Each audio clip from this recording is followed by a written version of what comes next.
All right, good afternoon, everyone, and welcome to the June 22nd, 2021 public comment session. Time is now 5:30 p.m. Public comment provides the opportunity to bring issues to the attention of the Board of Education. This is an opportunity for the board to listen. As a general rule, the board will not respond to any comments made by speakers. All speakers are asked to sign in on the sign-in log and complete a blue sign-in form on the table. You are reminded that you can sign in ahead of time by calling the board secretary or online at the Board of Education website. Write legibly and fill in all information so we can organize comments by topic and priority. Public comment sign-in will end at 5:30 p.m. The order in which speakers will be called is as follows: students, speakers referencing an agenda-related item, and then others in the order of names received, with preference given to those who have not spoken in the past 3 months. After you have spoken, please leave your forms or a copy of your presentation with Ms. Kilgore. Audience members are asked to remain quiet during public comments so all may hear. Speakers are advised that any complaint or issues related to personnel must be made in writing for your own legal protection and the legal rights of staff. Please do not include identifiers of St. Paul Public Schools employees. I repeat, do not include identifiers of St. Paul Public Schools employees, such as names, job titles, grades taught, or work location. Each presentation will be timed, and the black box on the counter rail will beep and show an amber light when 1 minute is left, and a red light will show when time is up. When time is up, speakers are asked to complete their statement immediately. The time allotted may be reduced to allow as many speakers as possible to offer their comments within the 30 minutes allocated. Individuals will be allocated 2 minutes tonight. If a large group wishes to address one subject, they may be asked to coordinate amongst themselves to present their subject within the time allotted by the chair. Speakers are asked to be respectful when making their presentations. Any disrespectful conduct by a speaker will result in forfeiting speaking time. Audience members are likewise expected to be respectful of speakers. Disrespectful conduct may result in your being asked to leave the room or in the chair or board calling a recess. Please begin by stating your name only. No additional information such as address is necessary. I believe the first speaker we have is Jerome Treadwell.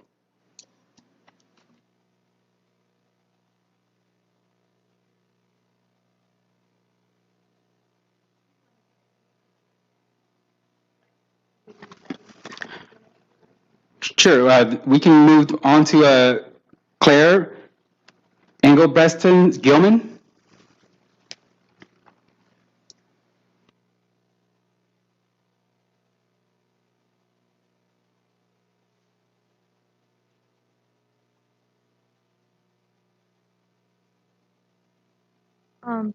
My name is Claire Engelbretson Gilman, and next year I'm going to be a junior at Highland. Art is one of the most important things to me, and all of my electives are taken by art classes. I have always wanted to go into art for my career, and this fall I planned out all my classes that I was going to take to prepare and improve my art for college and my future career.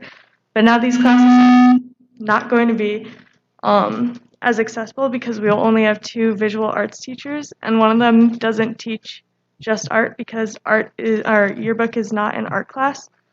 This is not okay. I'm really disappointed with the school and the board. It's really frustrating that you're going to cut our well-loved teachers and underfund our schools. And as a school board, what you do should be for the students. Cutting a third of our art department doesn't seem like you thought about us that much. I want to study art at college, and my options are going to be limited next year. But that's not the most important thing. Everybody's options are going to be limited. Everyone who's interested in arts options will be limited. We have a successful art program. Why are we cutting it now? This year has been hard enough. Please don't make it harder. Now more than ever, we need our outlets for creative expression. Thank you.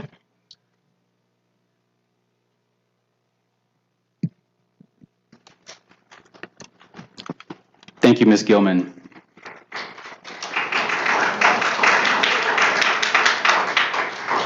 Next, we have Isabella Schmidt.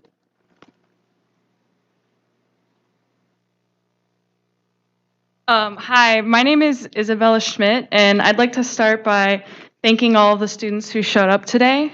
At first, when Ms. Shimon was let go, it was more of an individual issue for me. She's my favorite art teacher, favorite teacher in general. But after connecting with other students at Highland, I kind of started to think about a bigger picture of arts being cut in our school system. Talking about my journey as an artist, I've always loved art ever since I was a kid. My art kind of changed somewhat during high school. I became a lot more serious about the arts, partly thanks to Miss Shimon. I had her for beginning and advanced painting and IB Visual Arts, and she really taught me how to appreciate artwork made by others and look into art in a more emotional way. And I really begun to put more of my identity, my personality into my art. It was a lot more serious for me. And there's really a big difference between teaching yourself art and having a class where you can go to it in the middle of the day, escape stressors, have time to connect with other artists and critique each other's work. So that's why we really need art classes in our public school systems that are accessible to everyone, because art is important to us all, no matter what the form or whether it's creating or consuming art. Thank you.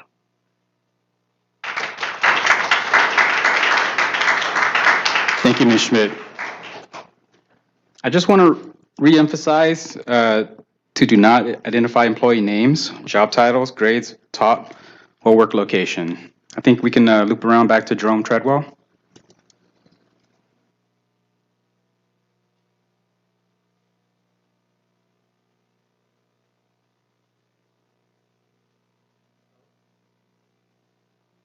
My time. 5 for the group or the 2 for the individual? Okay. Did you put the group on there as well?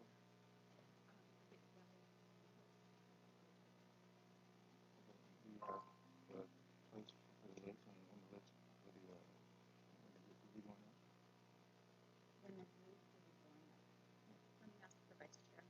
Go ahead. Vice Chair, there's a group that's going to join Mr. Treadwell. Can we do Mr. Treadwell's comments and then the group? Is that what you'd like? So, just to clarify, I had spoken with the secretary about having the opportunity for the Highland Park Save the Arts Committee to do their presentation. With that is a lot of the 5 minutes of the minimum. So I'm seeking to understand if that's still on the agenda or not. Mr. Treadwell, I think we can do your 2 minutes, but I have a list of speakers here that I want to ensure that their voices get heard. And I think if we have some time left remaining, we can definitely do your group. Would that be okay? I just want to enforce that I did inform the secretary of that, and I have it in writing, and I was verified that that would be allotted. But I'll go with my 2 minutes here. This is the different ways that they allow red line and red tape to eliminate us from amplifying our voices. My name is Jerome Treadwell. I go to Highland Park High School. I'd just like to thank you all for being here today. For various reasons, I will not name the different organizations and nonprofits and boards and other government bodies that I reside on for the very reason that I seek you all to hear the meekness of my heart. From the beginning of my time, I've been a curious boy, struggled to be satisfied with the tangible things, the accessible things in life.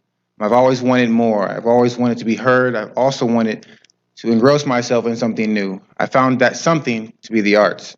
I began playing the saxophone in the 4th grade by the virtue of Jeff Fulton at, at the elementary school that I attended, and went to the band program all the way up to 8th grade graduation. So I found myself, I expressed myself, I developed myself, I built economic relationships and career pathways while being in the arts, and used that as a catalyst for social justice, healing, worship, and my mental healthness. Without the arts, I wouldn't be here standing before you all today. So, yet there was still something that caused a disengage in the classroom for myself. I finally reckoned to see what that is. And in no way, shape, or form Was the band class appropriate to my culture? I was not taught a diverse curriculum and wasn't taught by a diverse faculty that mirrors the population, language, and the cultural diversity of St. Paul Public School students. In fact, I was the only black boy that was in the band class, one of the only black boys that was in the jazz band, and one of the only black boys that was in the end-day learning class before they eliminated that 6 years ago from all the elementary schools and supplemented with after-school programs that's inequitable for our black and brown children who have other obligations to go at home if that's family business or if that's watching a sibling. To continue on, this has become a normalcy to our district, not only reflecting us in band, but being the only black boy in the chess team, in accelerated classrooms, but not on the basketball court. So the issue is our teachers do not receive professional development in arts integration as a culturally relevant teaching practice, right? So I find a deep sickness in my heart that we have hundreds of students who are disengaged and lacking diversion and inclusion in our district. Unfortunately, we were able to uncover this when firsthand 40% of grades registered for Hispanic, Black, and American Indian secondary students in the first quarter grades were Fs. It is time that we decenter the whiteness of our curriculums and the white supremacy reigning over our minority students. There is absolutely no reason why our visual, performance, and instrumental music classes continue to teach and perform the music, literature, and visual arts of dead white oppressors, individuals who are pro-slavery, pro-Nazi, pro-racism. We are in a state of an emergency. Our district curriculum is set up to a DB8E curriculum where classroom time is set up to— 2 minutes, Mr. Treadwell. Thank you.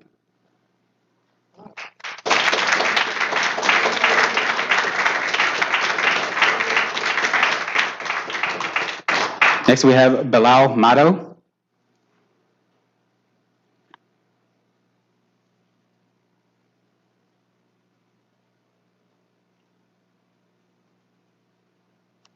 Hi, my name is Bilal Meadow, and I'm actually here not to talk. I'm going to sing you a song that was formerly written for starving people in Haiti and Africa, but I think we have a little bit starving here too.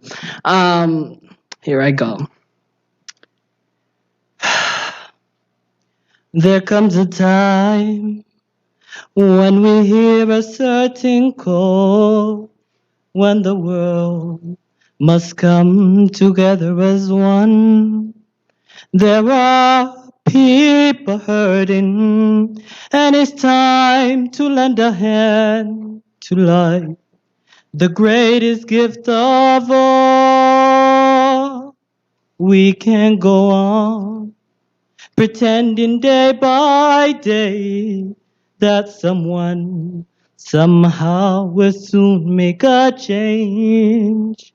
We are all a part of God's great big family, and the truth, you know, love is all we need.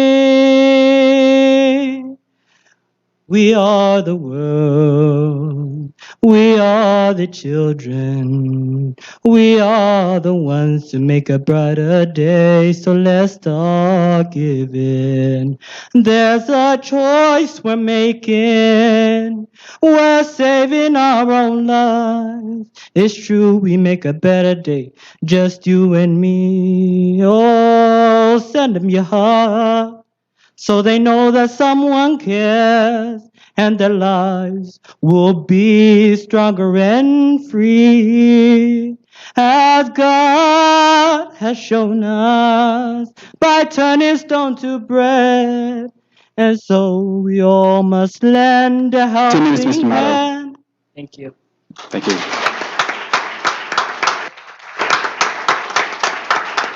Next, we have Faith Allen.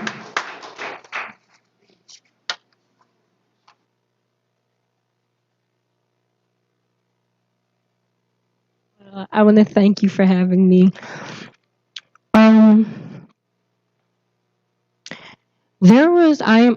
Excuse me. My name is Faith Allen. I am a graduate of Central High.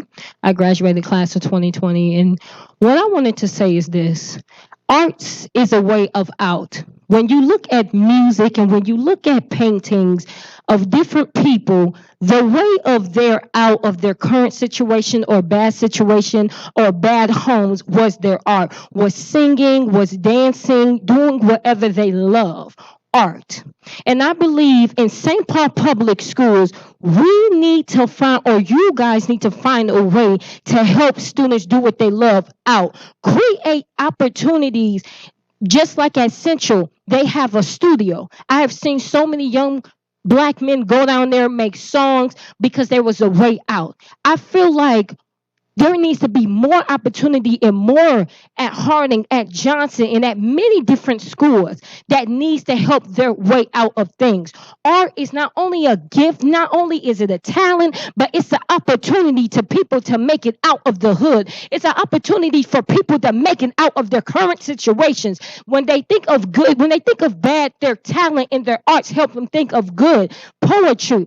I feel like there needs to have something for Black kids or for kids in general to make it out. Art is a way. Now, I don't know. All I know is that people's arts and people's talents is what gives people the future. It gives what little kids the way out of things. In order to think of people have a future, you tell kids all the time, you have a future and live your future. Help them have an opportunity to go to their future. Help kids have an opportunity to do what they love. Do not take the arts away. Don't do anything to have kids. 2 minutes, Miss Allen. Thank you.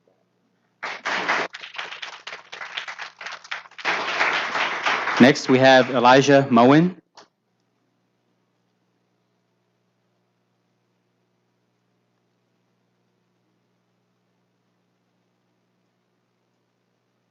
Okay.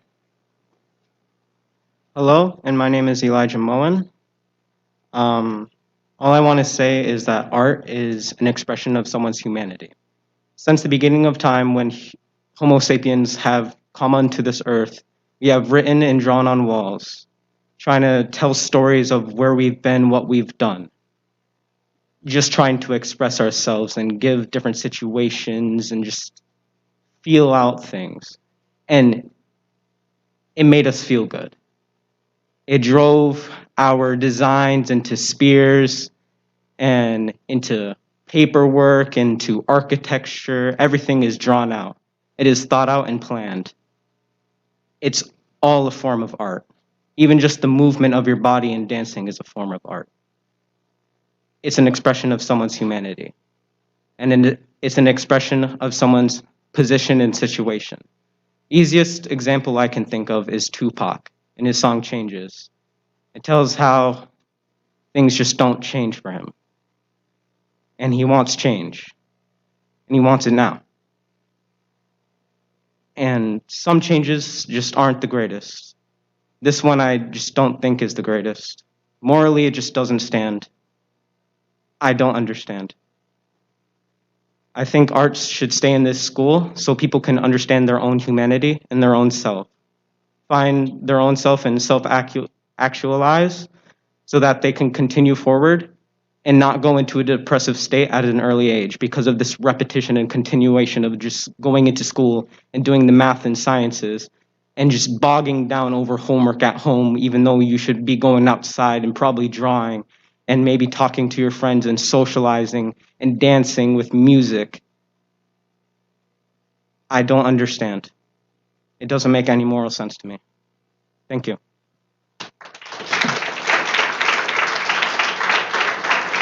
Thank you, Mr. Moen. Next, we have Izzy.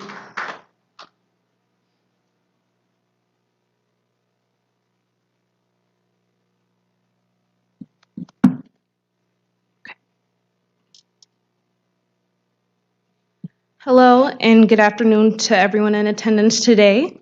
My name is Isabella Nicole Ojotine, and I am the Vice President of the NAACP St. Paul Youth Chapter. And I'm here in support of today's cause as well as to conduct my own personal testimony as to why the arts are important to me and how the elimination of such would be more than detrimental not only to the community but for the children grounded in the St. Paul Public Schools. For as long as I could remember, the arts have always been a major part of my childhood, and most times the only thing that kept me going. I can speak for most when I say that the arts, whether it be visual, instrumental, performance, and so on, oftentimes are an escape of reality or outlet for kids my age and younger. To forget all the worries, the struggle, the constant battles in which we face at home, at school, in our daily lives, period, and collided forces in which we wake up to every moment. Personally, for me, my escape was through athletics as well as visual arts. Drawing, painting, and creating was my safe haven, something that I'd do to cancel out the outside noise. As long as I had my drawing book, at the end of the night, I wasn't in my head, my problems faded away, and I could be at peace with myself. It made me feel like I mattered, like the life that I was living was worth living, that there was more than just the rainy days.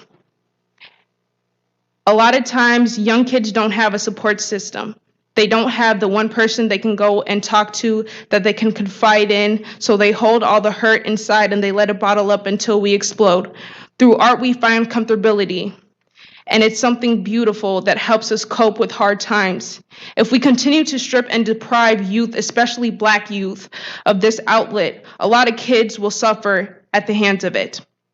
As Black men and Black women in this society, it is embedded into our brains that we can never amount to anything. 2 minutes, Izzy. Sorry, thank you. Next, we have Sydney Wilcox.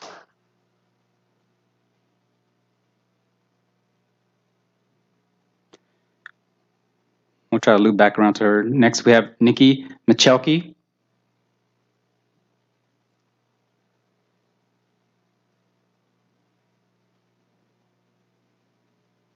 Good evening, school board members and Superintendent Gothard. My name is Nikki Michelke, and for the last 13 years, my children have attended St. Paul Public Schools.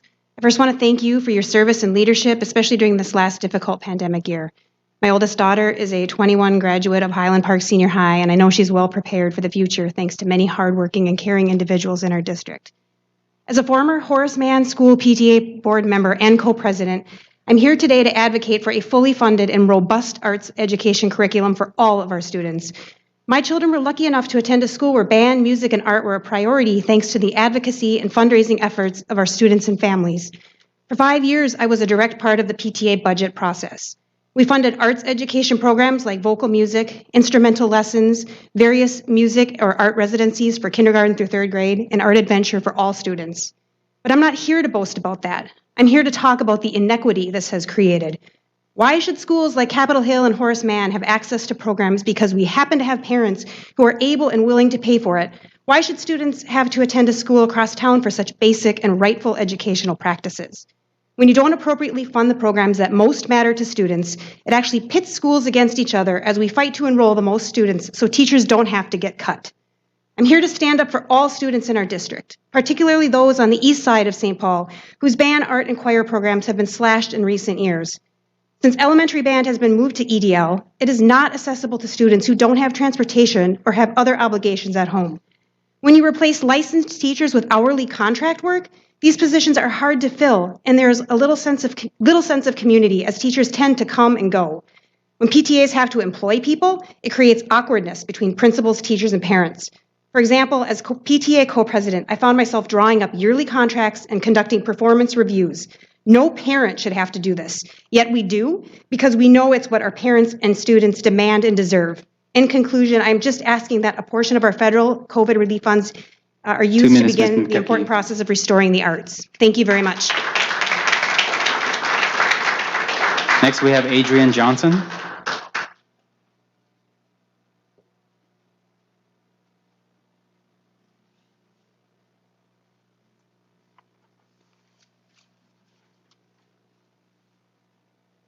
Greetings. Thank you for hearing me out today. I come as a lifelong resident of the east side of St. Paul, a mother of 4 SPPS students, 2 have graduated successfully and are on the right track in my eyes, and I am also an SPPS staff member.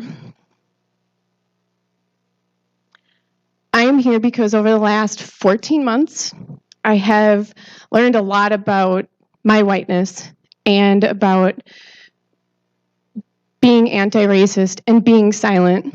And I am unwilling to continue on that track. I'm here to experience discomfort. Our kids are our assets. I'm here to be the voice of those kids, of all of our kids, thousands of them that I have seen come through my classroom, several of which are here tonight. I am a committed member of our city, and I just wonder, do you listen to music? Do you watch Netflix? Do you go to plays? Do you enjoy when your children bring home a really cool ceramic tennis shoe or play their first song on an instrument? If we continue to have this imbalance that the previous woman was talking about, where certain schools get certain things because their parents have the time and money and energy to put forth, we're going to start seeing greater devastation within our community.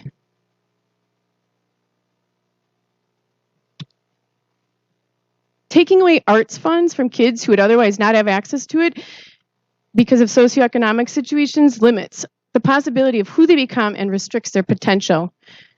Are 2 minutes, you Ms. in the Johnson. business of limiting human potential? Thank you.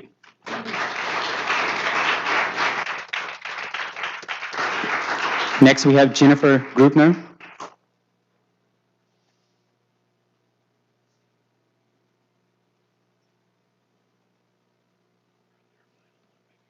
Good evening. My name is Jennifer Grupner. I am here not only in support of the teachers and students at Highland Park and across the district, but also to represent music and arts that aren't happening on the east side. For a little background and context, I have been teaching in St. Paul Public Schools since 2005. I have watched and experienced the decline of music in our elementary and middle schools for over a decade. St. Paul is my home, and I plan on retiring in St. Paul. My mother taught kindergarten for 35 years in the same classroom at Sheridan Elementary School, East Side. So when I tell you my heart and dedication is to St. Paul Public Schools and East Side education, I'm speaking of 2 generations worth. In the last 5 years or so, I have watched the music programs on the East Side middle schools get sliced off the tops and the sides little by little to where they're only a fraction of what they once were. But even worse, Hazel Park Middle School has had 0 arts for a year. That means an entire middle school of students had no art, no music, during a pandemic, stuck at home with no outlet. This is a district that promotes equity. It promotes the importance of social and emotional learning, especially during this past school year. How was that equitable for those students? How is it an example of putting students first? This is a breakdown in the system that has affected an entire section of the district for years and is now bleeding into the corners. We as a district are failing our students. Superintendent Gothard and the board, members of the board, what are you going to do for our students? Are you willing to make decisions that reflect your mission? Thank you. Thank you. We have time for one more speaker. Our last speaker of the public comment session, Deb Horn.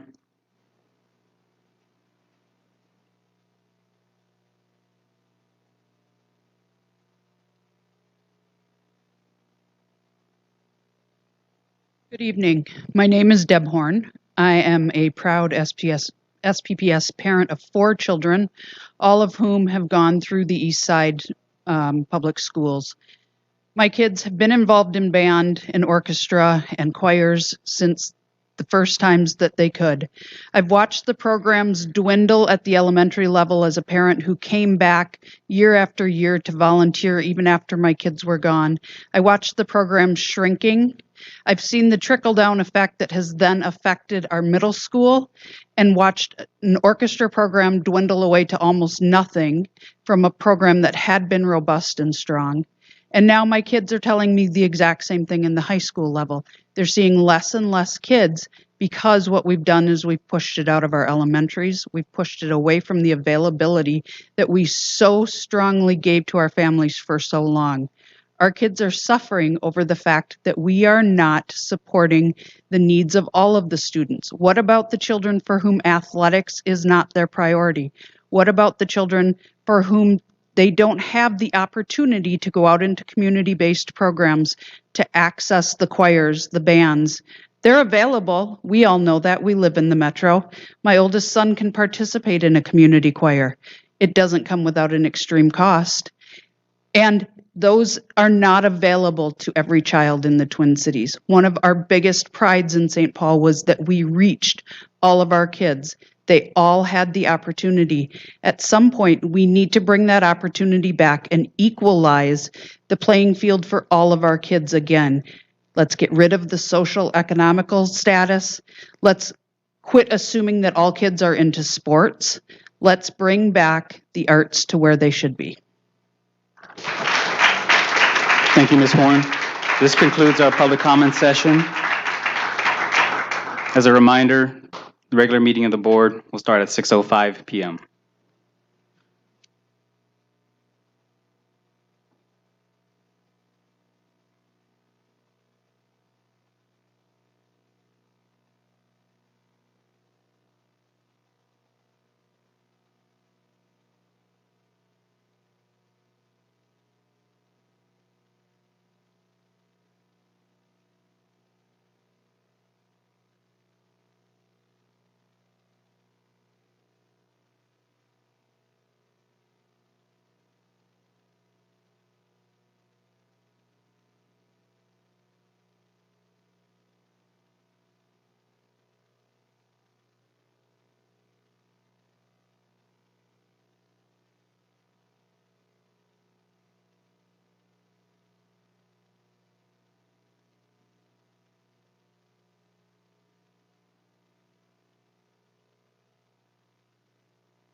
Good evening, and welcome to the June 22nd, 2021 regular meeting of the Board of Education.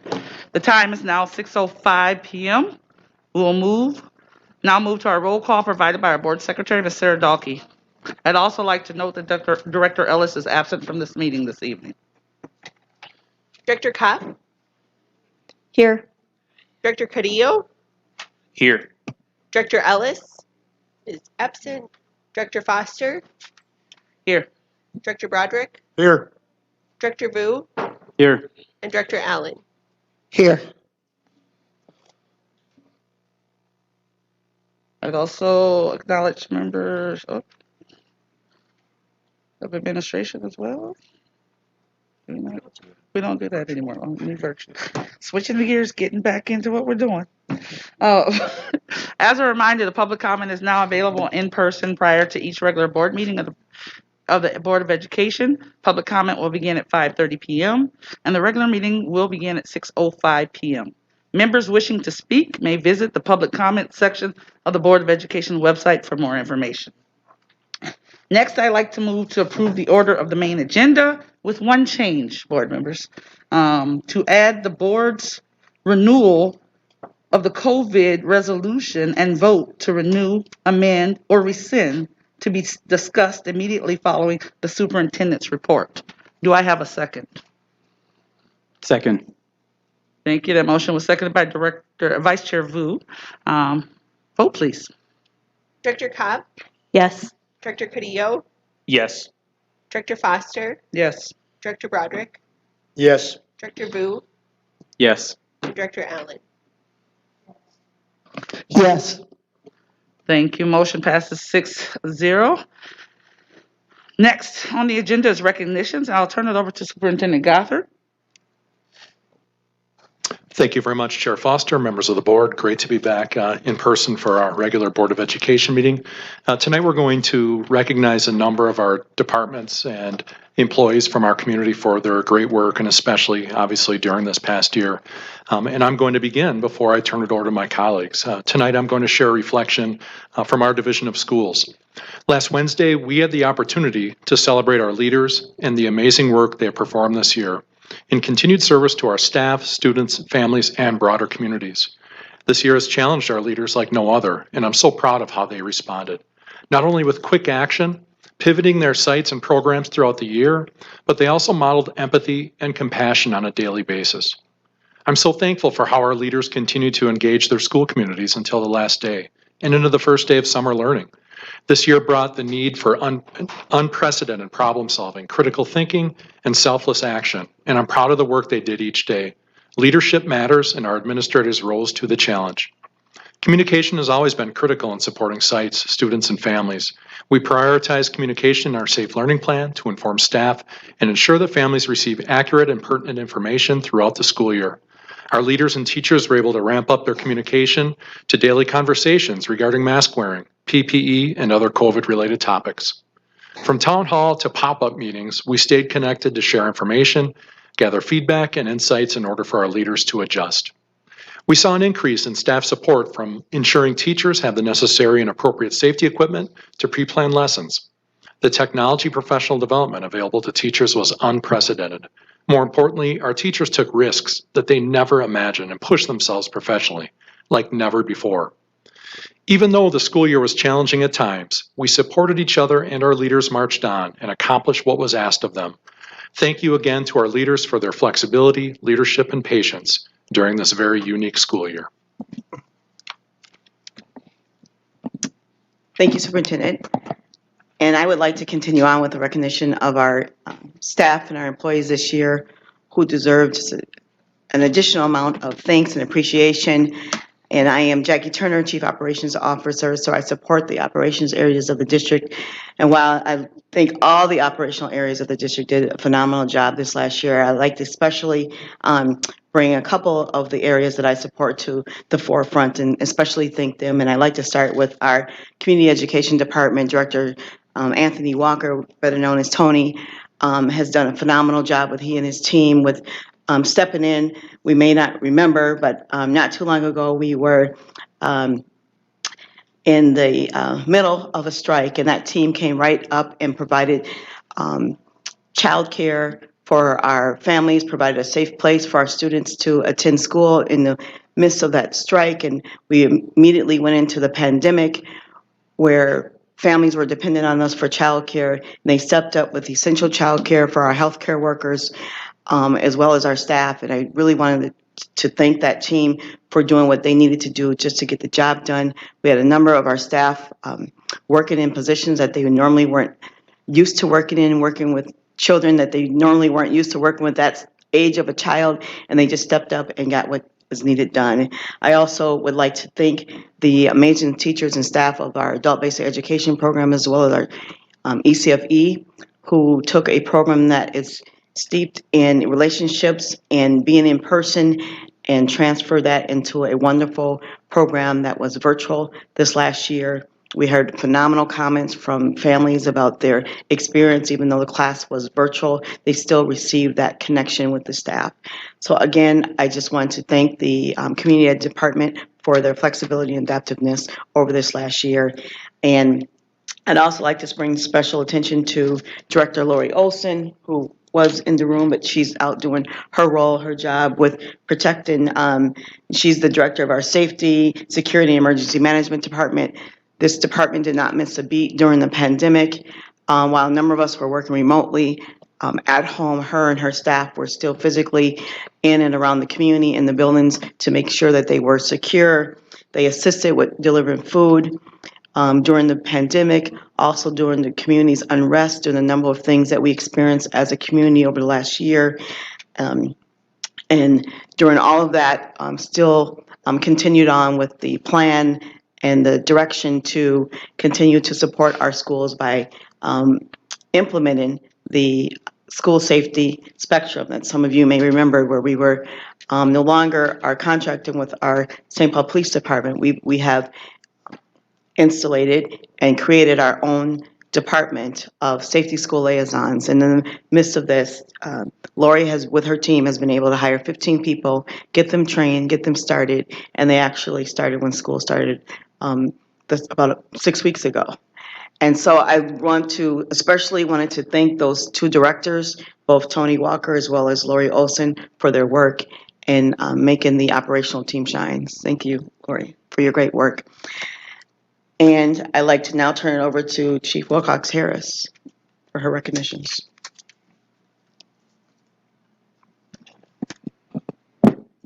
Madam Chair, members of the directors of the board, Superintendent Gothard, it's my pleasure to take a few minutes tonight to acknowledge the incredible work of the departments of the Division of Academic Services. And that includes a little bit of a list. It's early learning, Dr. Lori Erickson, specialized services with Ms. Marcy Dowd, Indian education, Mr. John Bobolink, college and career pathways, Darren Ginther, Title I and funded programs, Ms. Sherry Karlstrom, teaching and learning, Mr. Craig Anderson, and multilingual learning, Dr. Zervang. And behind the scenes, there's a leadership coordinator named Leanne Crowley, who amazingly keeps everybody stitched together all the time. An incredible person who's worked in the district for almost 20 years. In total, this team represents over 180 years of service to St. Paul Public Schools. And it's not just longevity, it's ingenuity as well. So this group has done some remarkable work over the past year, and I think it's work that will stay because it has shown to support our students and families in ways that they haven't done before. So here is a little bit of a couple of highlights. I have a nickname for each one, so hopefully that'll keep things moving along. Early learning, we call them flexible, nimble, and honoring. Thank you to the early learning staff. Your constant attention to the academic and social emotional needs of our youngest learners and their families has been inspiring. You translated into read-alouds in Hmong, Spanish, Karen, Somali, and French, ensuring access to all families and the availability of multilingual read-alouds forever going forward. You sent hands-on materials home with students, including language and literacy, math and social, emotional, and physical development materials. And it was early learning leaders, coaches, staff who went to the door, who delivered those materials to families. The early learning environments that you created not only met the needs of all the health and safety guidelines that Ms. Langworthy and others would make sure that we are complying with, but also the social and developmental needs of our students. Next is specialized services, and they're called Ready to Turn on a Dime.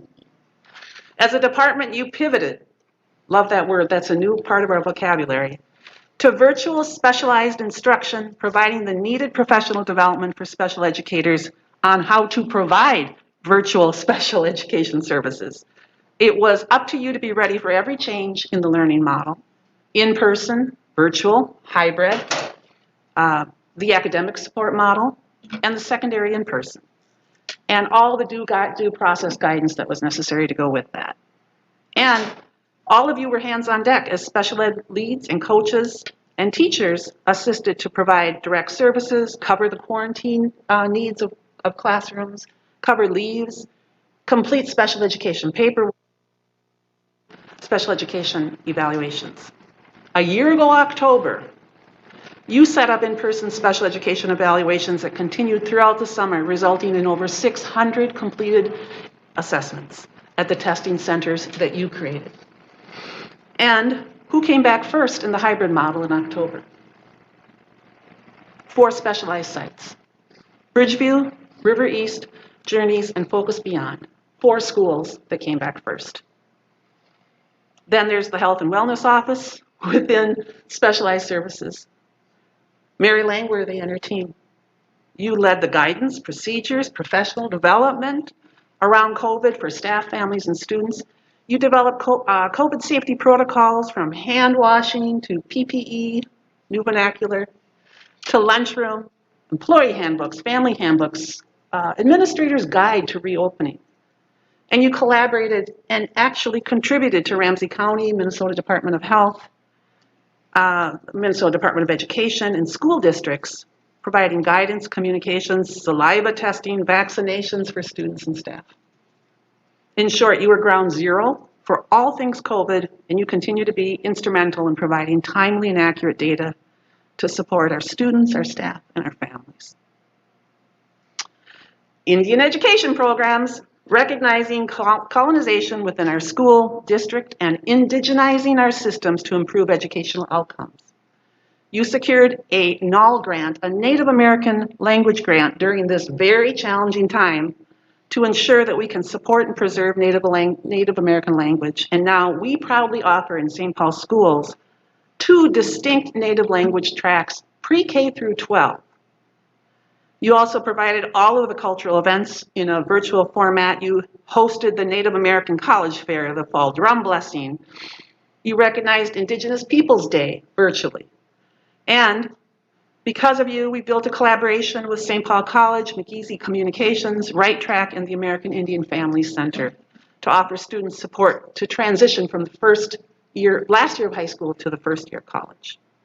And I know that you are as proud as I am of our Como Park Senior High student who was selected to present her History Day project for the National History Day event hosted by the Smithsonian Museum. Her research focused on the White Earth Land Settlement Act to better understand the impact of this federal law and to learn more about our ancestors. Meg Witch. Then College and Career Pathways, Modeling Best Practices is their nickname. You've made a difference in our graduation rates. You added over 40 full-time educators, school counselors in the past several years. And while we must continue to focus on closing the disparities for students of color with graduation, SPPS saw graduation rates increase in part because of your efforts. At Gateway, a school within CCR, in the midst of a pandemic, you stabilized your enrollment and remained the largest ALC in SPPS, providing the opportunities for students to earn college credit while making progress toward their high school diploma. Your career pathway internships saw 43 students from 9 St. Paul Public School high schools earn over $45,000 in internships. And the same students, 93% of which were students of color, worked with 18 employer partners who themselves were supervisors of color. And you increased concurrent enrollment or credit earning by 10%. Thanks to you, we do have more vernacular, PLPs, personalized learning plans, and you rolled out Zello as the PLP platform to nearly all schools across the district with a plan for students with disabilities at Bridgeview and at Focus Beyond. All right, Title I, they're the ones we call making it happen. Without you, our application for and acceptance for all the federal funding addressing the impact of COVID-19 would not have come to SPPS. Your expert stewardship over federal funds and your support of public and non-public schools and district departments in implementing Title I, II, III, IV, McKinney-Vento, and Title I Part D grants is critical to our success. And on top of that, you supported the development of the ARP district-wide plan and worked with others to fund the learning material kits that went to schools, to support the academic support centers that Ms. Turner and her staff built, the tutoring programs, and through Project REACH, you put in miles and miles and miles delivering hotspots, delivering iPads to St. Paul families, assisting with food, clothing, and housing. And what many do not know is that Title I supported the district by organizing and coordinating our staff's ability to receive the vaccine and still today support the district in coordinating efforts for getting students vaccinated. Then there's teaching and learning. You are the movers, shakers, Schoology and Seesaw superheroes. Your digital lesson planning and delivery of Schoology and Seesaw lessons put the learning in distance learning. You purchased and delivered 35,000 differentiated school supply packs for students in K-12, as well as in visual arts supplies, delivered them to schools and to students. And you made a difference for every student with the digital curriculum supports of things like RazKids and ST, Math, and Discovery Education. You created lesson examples that promoted culturally responsive instruction in the design and implementation of distance learning, not only in reading, math, and social studies, but in science, health, physical education, visual arts, music, dance, and theater. And the lesson repository, you kept a commitment to teachers, honoring them with 1,000 lessons of standards-based, created for and by teachers and for students. And you created a game changer with the district-wide PD CRT WOW course with 3,000 teachers participating and over 90% positive feedback about the participation. Because of you, the SEALs of biliteracy testing continued. It did not stop, and over 100 seniors achieved a level of biliteracy to gain college credit, saving thousands of dollars in tuition. Finally, you successfully launched the Office of Ethnic Studies and continue to develop a pilot course for next year. And last but not least, multilingual learning. We call them leading the way for access for all. You successfully concluded the district-wide Cultivating Asset-Based Practices for multilingual learners training. Over 3,000 teachers participated. It was a multi-year undertaking, and it was a Herculean lift to finish that during this pandemic. You continue to provide the ELM training, providing EL teachers with tools to coach classroom teachers to improve their instruction of EL students. And you demonstrated leadership to support academics and truly made it possible for families to have meaningful connections with their schools. Your the bilingual EA interpreter plan was created to accommodate virtual conferences, and parent-teacher conference attendance increased for many schools because of the accessibility in using the student's iPad to hold their conferences in Google Meets. Please join me in thanking each of these areas and their entire staff for their work as unsung heroes during the past school year. I'd like to invite Cedric Baker to go next. Thanks, Chief Wilcox-Harris. Chair Foster's, members of the board, Dr. Gothard, and St. Paul community, I am pleased and thrilled to honor and celebrate some of the staff members that I oversee under the Chief of Staff and all of the great work that they've done. I want to say thank you to all, but I definitely want to highlight 3 areas. The first is the Office of Communication under Director Kevin Burns. A few things that they were able to do, which was extremely pivotal. They kept families informed of the quickly changing guidelines and decisions around learning models for the 2021 school year at SPPS, hosted several family and staff forums, and virtual meetings using new platforms, new partners, and new technologies.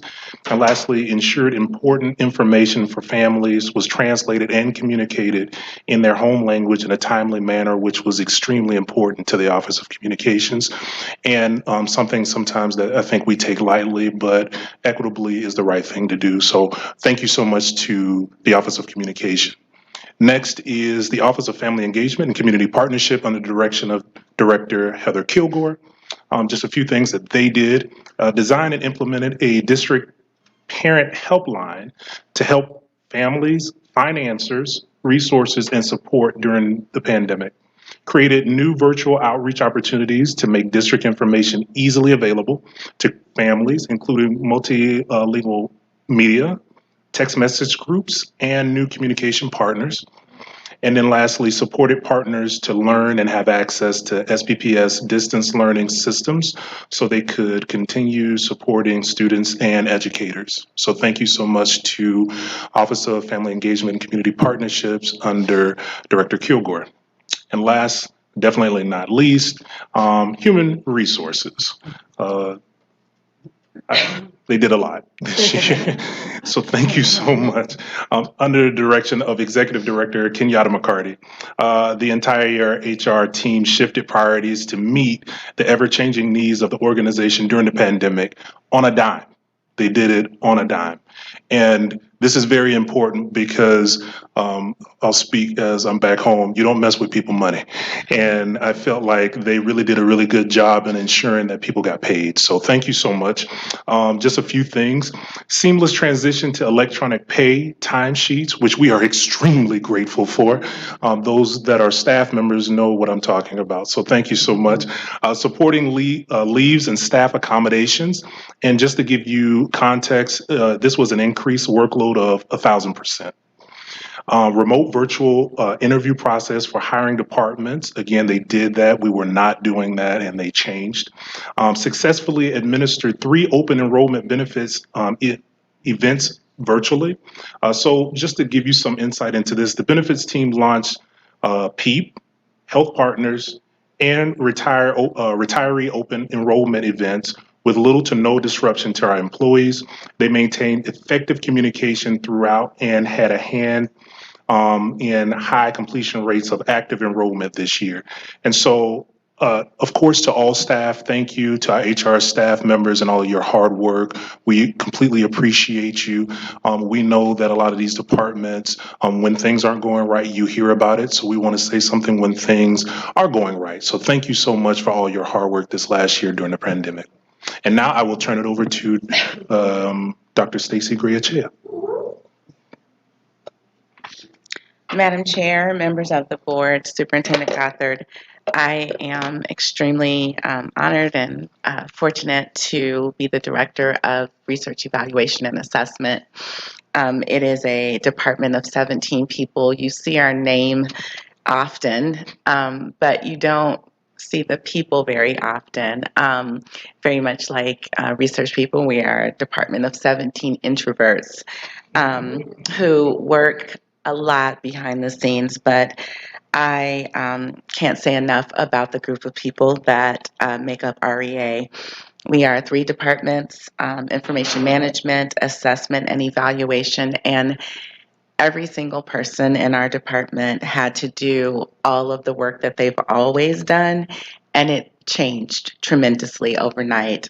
They adapted with grace, poise, they remained flexible, they kept optimism, they kept a great outlook, met every challenge that I put in front of them, that others put in front of them, that the pandemic presented, and came out very successful. This year, we continued data agreements, attendance reporting, which is something that is complicated, changed tremendously, continued that, and when VLS started, they changed with it. Enrollment, which is something that is tied to our finances, the cleanliness of enrollment reporting, and verification, the grades reporting and collection, even within the dismal results, but pressed forward, continuing our projections, process, and methodologies, and then even innovating. So when schools needed something around what's happening right now with students in response to what we saw happening with first quarter grades, we turned very quickly, and under the lead of our assistant director, Kara Azamindia, created grade book assignments connected to Schoology, stood them up in less than 3 weeks, and was able to support schools in a way that we had not done before.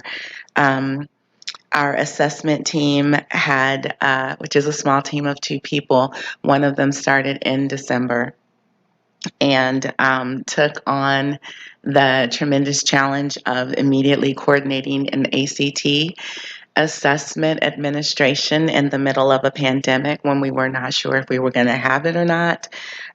She did a great job, and I thank that team, our evaluation team, that continued the work, all of the evaluation work, all of the focus groups, all of the survey design, all of the translations, with the help of communication, getting all of the reporting, the data, and continuing on to just jump right into our ARP, conducting our needs assessment, just turning all of that around, and doing it with the smiling faces, with their families, sometimes with their children in the screen, sometimes with my children in the screen. Just they did it all, and I'm extremely grateful for the team, and would be remiss without thanking, in particular, Kara Arzamindia, who is our assistant director.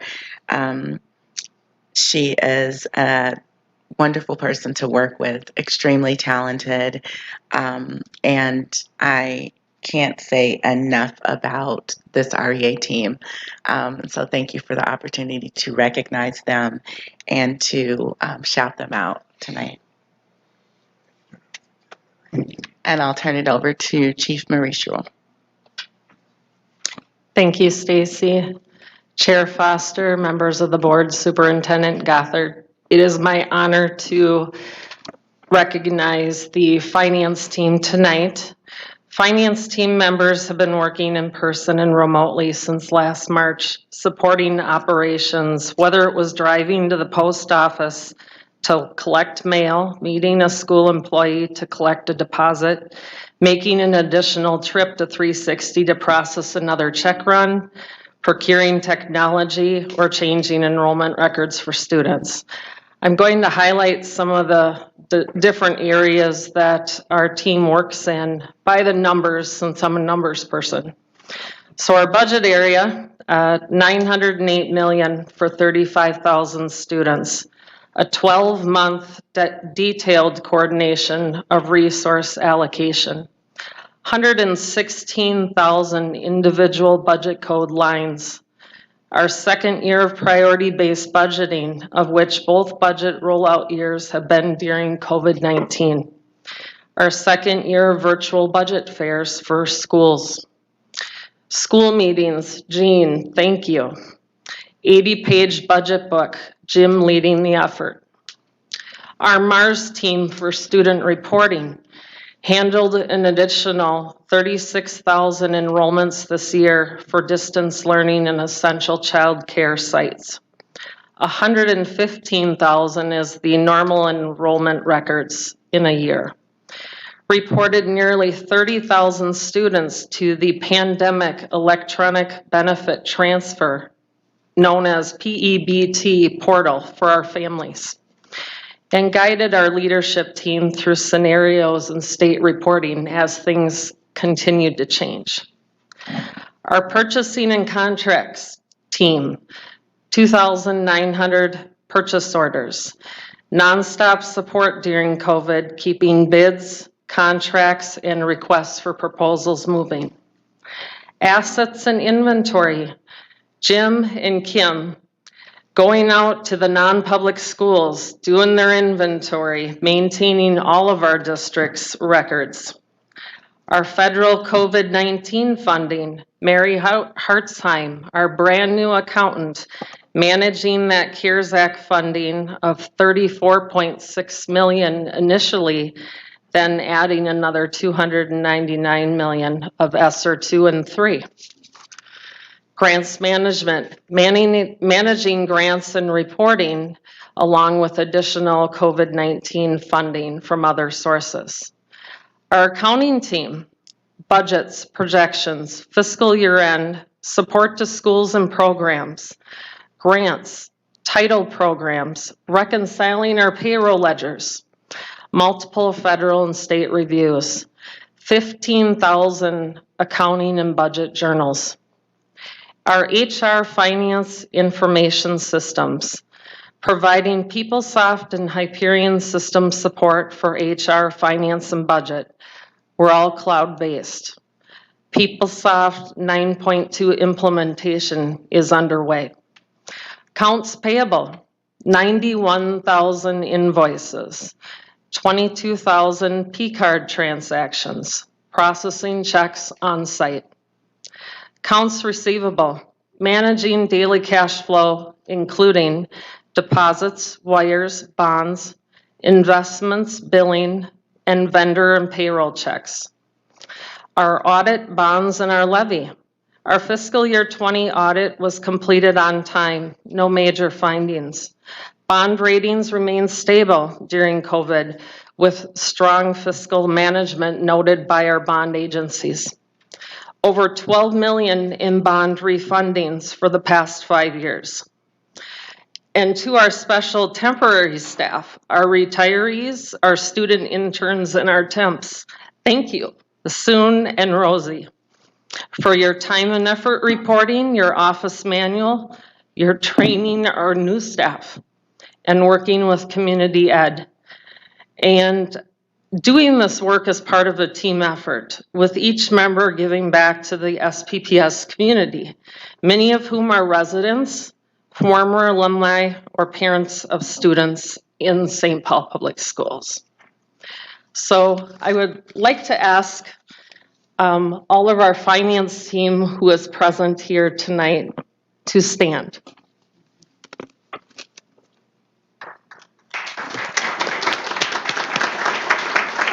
So the St. Paul Public Schools has received the 2021 School Finance Award for the 2020 financial reporting. The School Finance Award is awarded annually by the Minnesota Department of Education, the Division of School Finance, to recognize schools for meeting statutory deadlines for submission of audited data and reporting criteria. It is for timely submission of financial data and compliance with Minnesota statutes, presence of select indicators of fiscal health, and accuracy in financial reporting. I am honored to work with such a dedicated team of professional people who put students first. So with that concludes my recognitions except for one.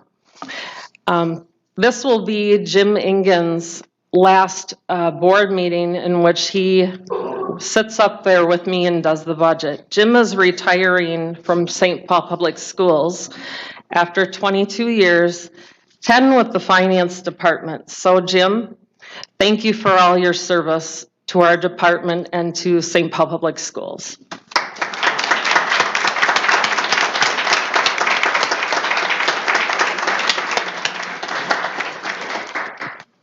Thank you very much, members of the team. To hearing you go through all that and understanding that this was, in the best of conditions.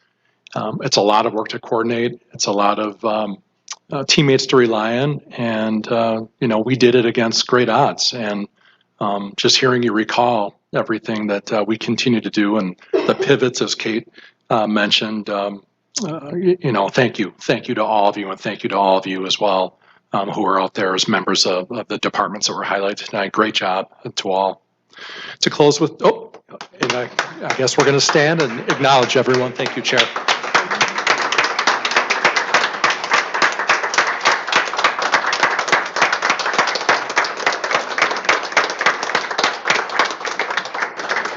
Thank you. We do have one final recognition tonight of a longtime community partner, and I've asked Director Kilgore if she could please share about our partnership with.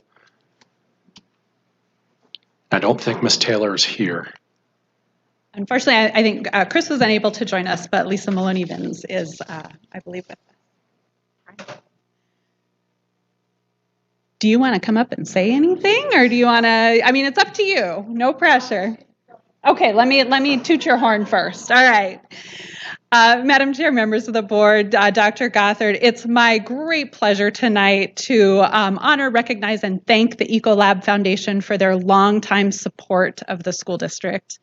Tonight in particular on your consent agenda is an annual agenda item for about $250,000, which is our annual teacher grant program that the Ecolab Foundation supports us in. It's a wonderful project that the grants management team supports the applications, and a wonderful opportunity for Ecolab employees to support our teachers' innovation around the district. So that's the particular agenda item tonight. But I want to also recognize that over the last 5 years, we've gotten about $1.5 million from the Ecolab Foundation in direct grants, but truly innumerable other supports for our district.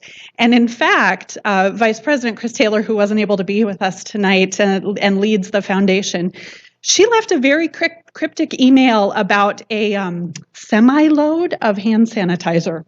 So who knows, there might be another agenda item for that in the future.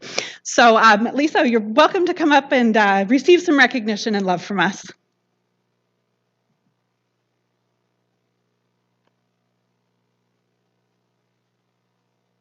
Thank you. I'm Lisa Maloney-Vins. I'm here on behalf of Chris Taylor and the Ecolab Foundation. And it's one of my favorite things about my job is that we get to support teachers. I come from a family of teachers. I used to be a teacher. So this program is near and dear to my heart, and I do help manage it for the Ecolab Foundation. So each year we look forward to hearing about the applications the teachers submit, reviewing them, and then seeing them put into action. And now more than ever, it's important. We know that our teachers are heroes and should be paid, what did Jimmy Fallon say, like $3 million 3 times a week. So, our contribution is the least that we can do. And just thank you to all of the educators and the administrators and staff that support the program. It's very important. So thank you.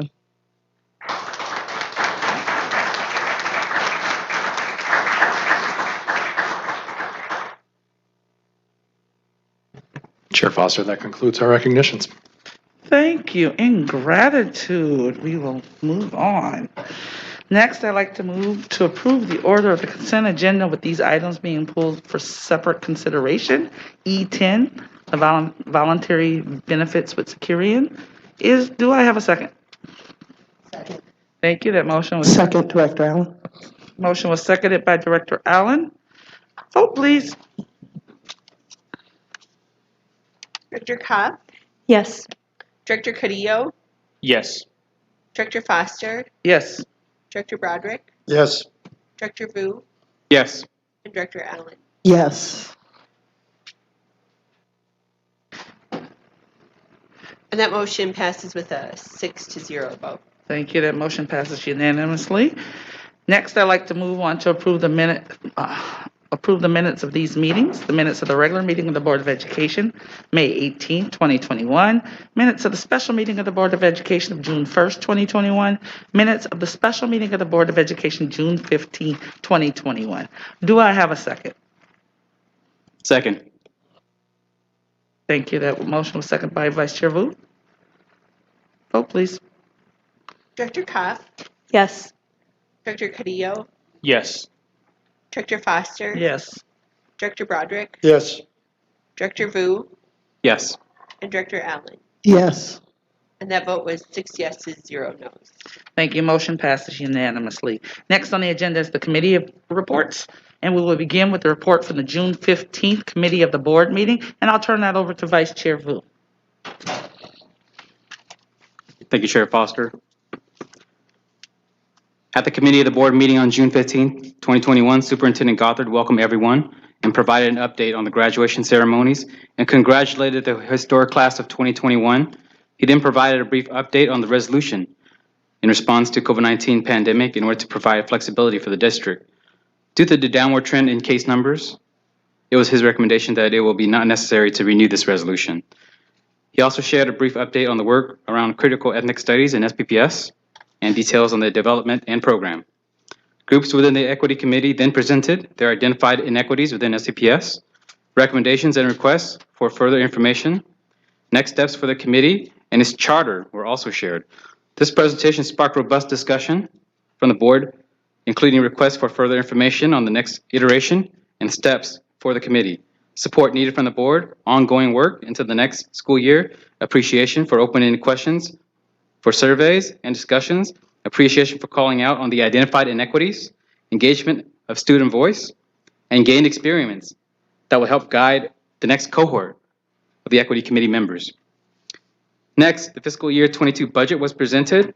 Within this presentation, board members requested further information on the clarification of SPED and MLL in the figures, update on the virtual hiring fair, information on substitute teachers and SPPS, as well as further discussion on the job-embedded professional development for teachers. Board members also raised questions on the possibility of slight revisions to the budget prior to its adoption, future budget revisions, adjustments, and allocations based on federal funding, the personal impacts of staff to students, and the budget of the Office of Family Engagement, the needs assessment around ARP funding. Within the policy update, new proposal for Policy 619, student fundraising was discussed. Questions and discussion included situations of outside organizations partnering with school on fundraiser and inclusion of all families in those fundraisers. Questions around the language regarding school stores in the proposal, consequences of non-approved fundraising, and general examples applicable to this policy. Overall, the board approved moving this policy to the 3-reading process with the potential of a revised wording regarding school stores. Following the adjournment and within the work session, board members discussed a proposed resolution to fully fund public education, including revisions and edits to the draft. I move the board accept the report on the June 15, 2021 Committee of the Board meeting and approve the recommended motion and minutes of that meeting as published. Do I have a second? Second, Broderick. That was seconded by Director Broderick. Vote, please. Director Cobb? Yes. Director Carrillo? Yes. Director Foster? Yes. Director Broderick? Yes. Director Vu? Yes. And Director Allen? Yes. And that vote was 6 yeses, 0 noes.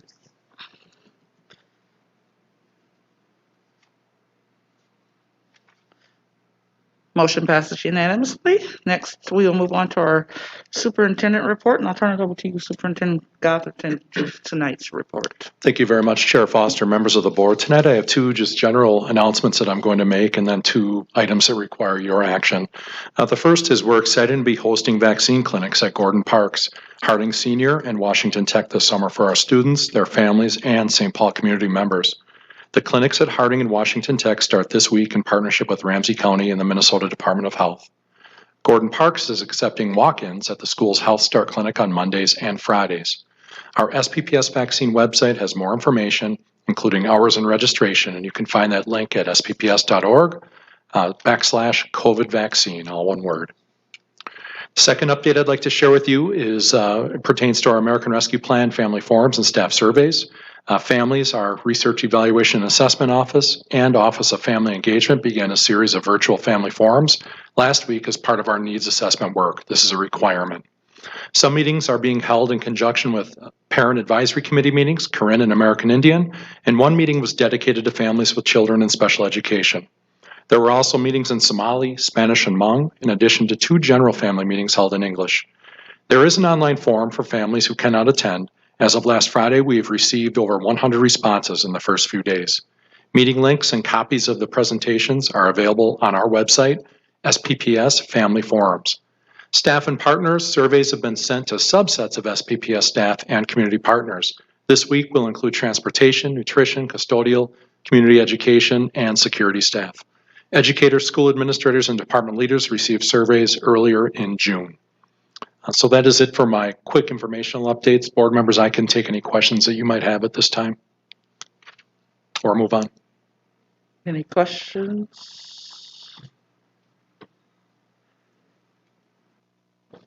I had a question about the needs assessment for ARP funds. I attended the Hmong session. That was yesterday, I believe. And I noticed that there was only 6 participants. And I understand that this is the initial engagement, that these engagements will be ongoing. But I'm just wanting to hear in what different ways are we going to continue to engage communities in particular that don't speak English as a second language about these ARP funds. Thank you, Vice Chair Vu. I'll ask Dr. Gray Achea to talk about the many ways that we're going to obviously begin this engagement, but continue it as well. Madam Chair, members of the board, Superintendent Gothard, Director Vu, as we continue into the planning, and then once we have the plan, we'll be working in several strategies. One is through our parent advisory committees. As school begins, one of the things that we found earlier and when we were conducting surveys in research evaluation assessment was to go directly to buildings. Something that we thought yielded quite good participation was we went to some building functions with iPads and with staff, and we asked parents and community right at the building. So we'll employ some of those strategies like through buildings where we are going to our community. And that would be around the needs assessment and the data. And then as the plan continues to be developed, and then we need feedback from the plan and then monitoring, that will switch over to our community engagement, in which they will employ a variety of strategies that are situated in engaging community and not just collecting data. There's some overlap, but there are some differences. Thank you for that, Stacy. I also want to mention that if we're going to engage different communities about this, we're going to get different answers from the community. So I'm just curious to know as to how we're going to align the needs between all the communities as we sort of move through these phases of engagement. Through the chair, thank you for bringing that. It gives me the opportunity to highlight the role of synthesis as we move forward into our needs assessment. So there are a variety of sources that will be included in our needs assessment. And one of the things that we try to do to get consistency and reliability within the needs assessment is we're asking the same questions of all of our family forums. There are 4 questions, and it seems as if the answers would be vastly different, but they're not.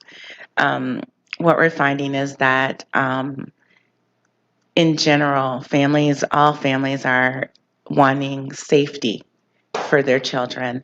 How that safety looks could be slightly different, but cleanliness is something that comes up over and over and over again in asking about learning needs. Something that we've seen, we've heard in every single family forum has been, I would like my children to be engaged. I think all children should be engaged and they should be excited to learn. And we've heard that from all of our families. We've heard it all of the perspectives. And I think in general, what we're finding is that the wants and the desires of the families are more similar than they are different. And that's encouraging for us as we move forward. Thank you, Dr. Achea. Director Broderick? Yes, thank you. Tonight during public comment, we had a wonderful opportunity to hear from people that are very, very passionate about music and arts.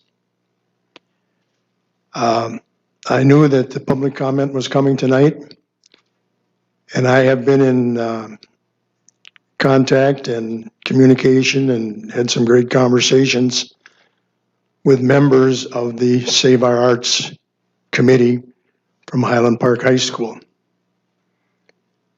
And I originally, as I was thinking about what I was going to say tonight, I was thinking that I was going to sing the praises of that committee, and I was going to talk about the wonderful experiences I've had talking with members of that committee. But the fact actually is that those people from that committee and from that community spoke tonight in such a wonderful and eloquent manner that they spoke for themselves. They don't need me necessarily to say how good they were tonight and how just their cause and their crusade is all about.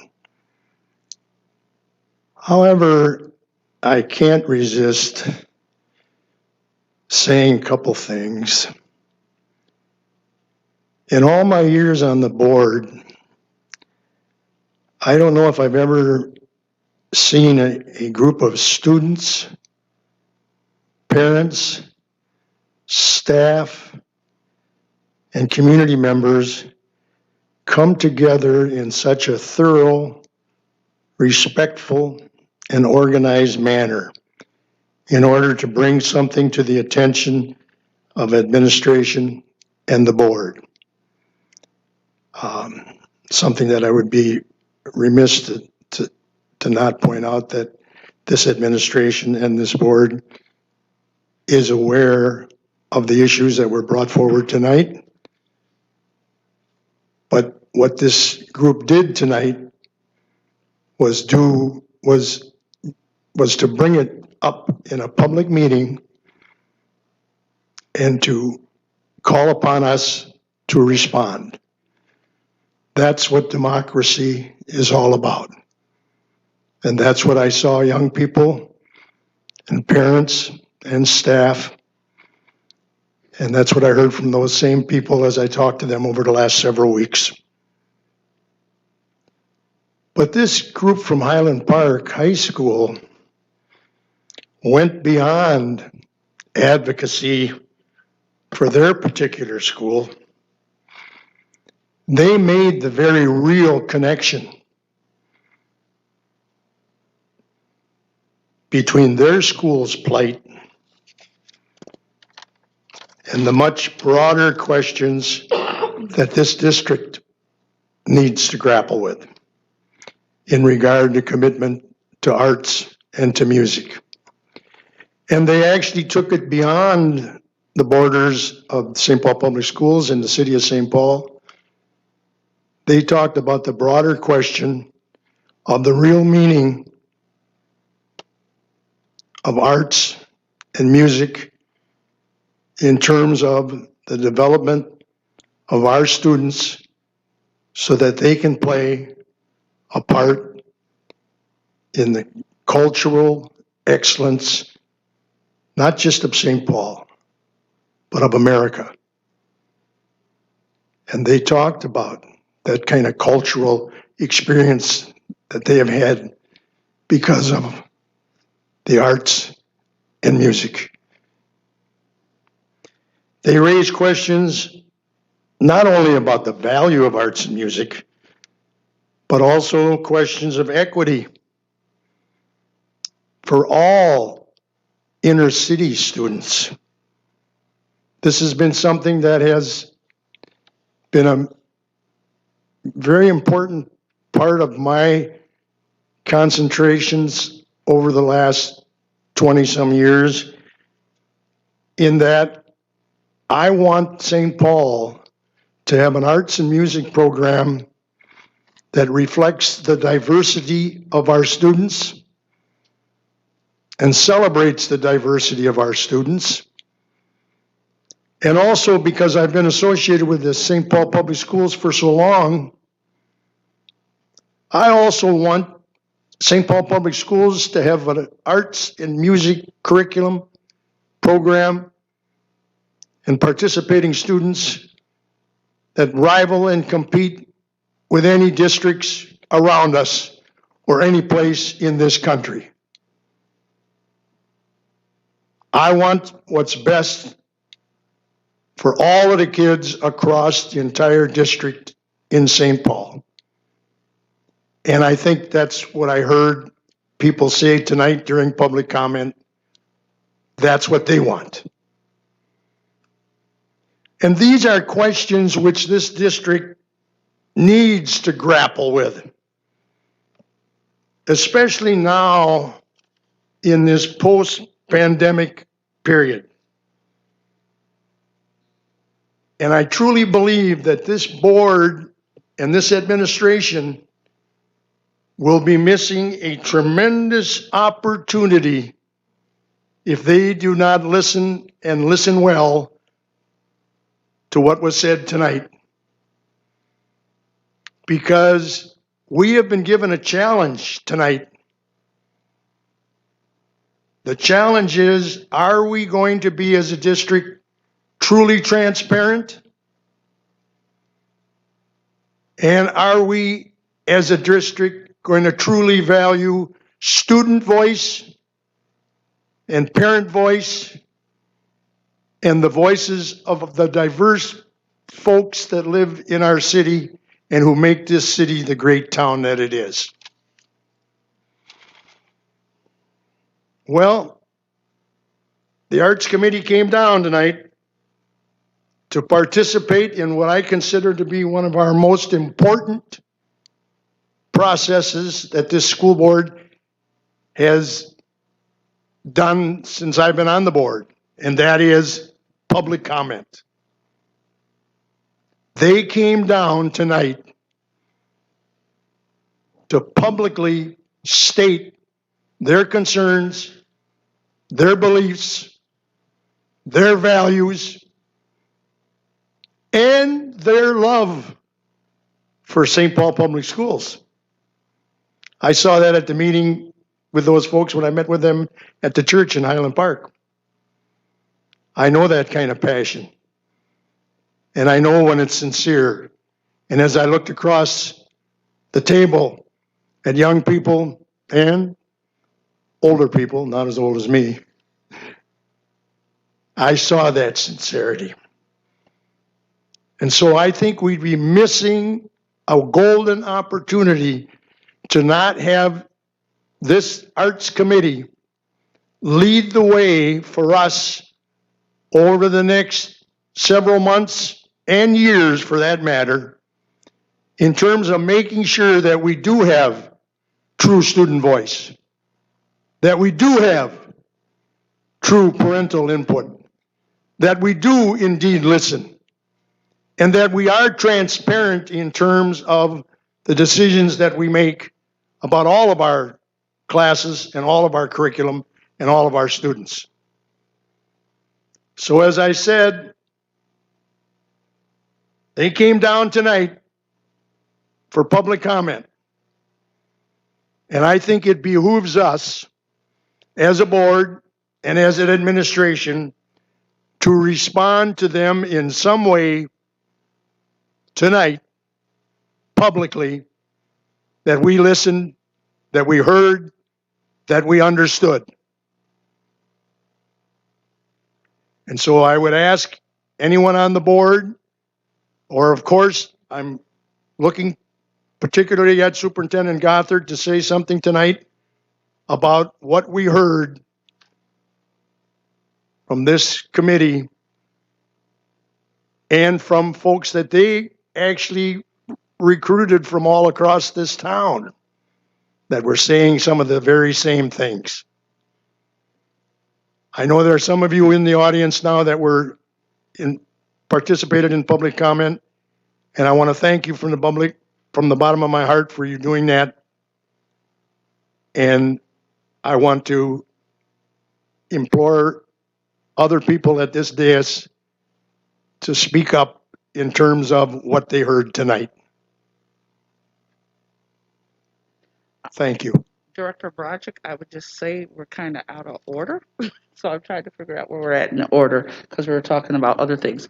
To give a response to this community, this board supports the arts. We have tasked the superintendent and staff, and typically after public comment, we don't say much.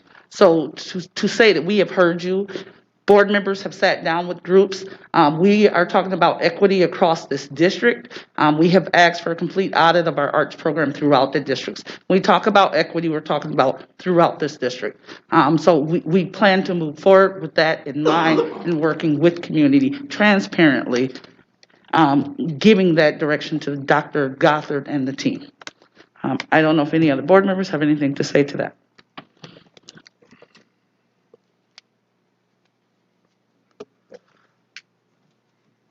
I mean, I do think that it's important that we acknowledge the work of the young people. And so I want to thank everybody that showed up here to express your voices and the work that you put in gathering those voices from across the city.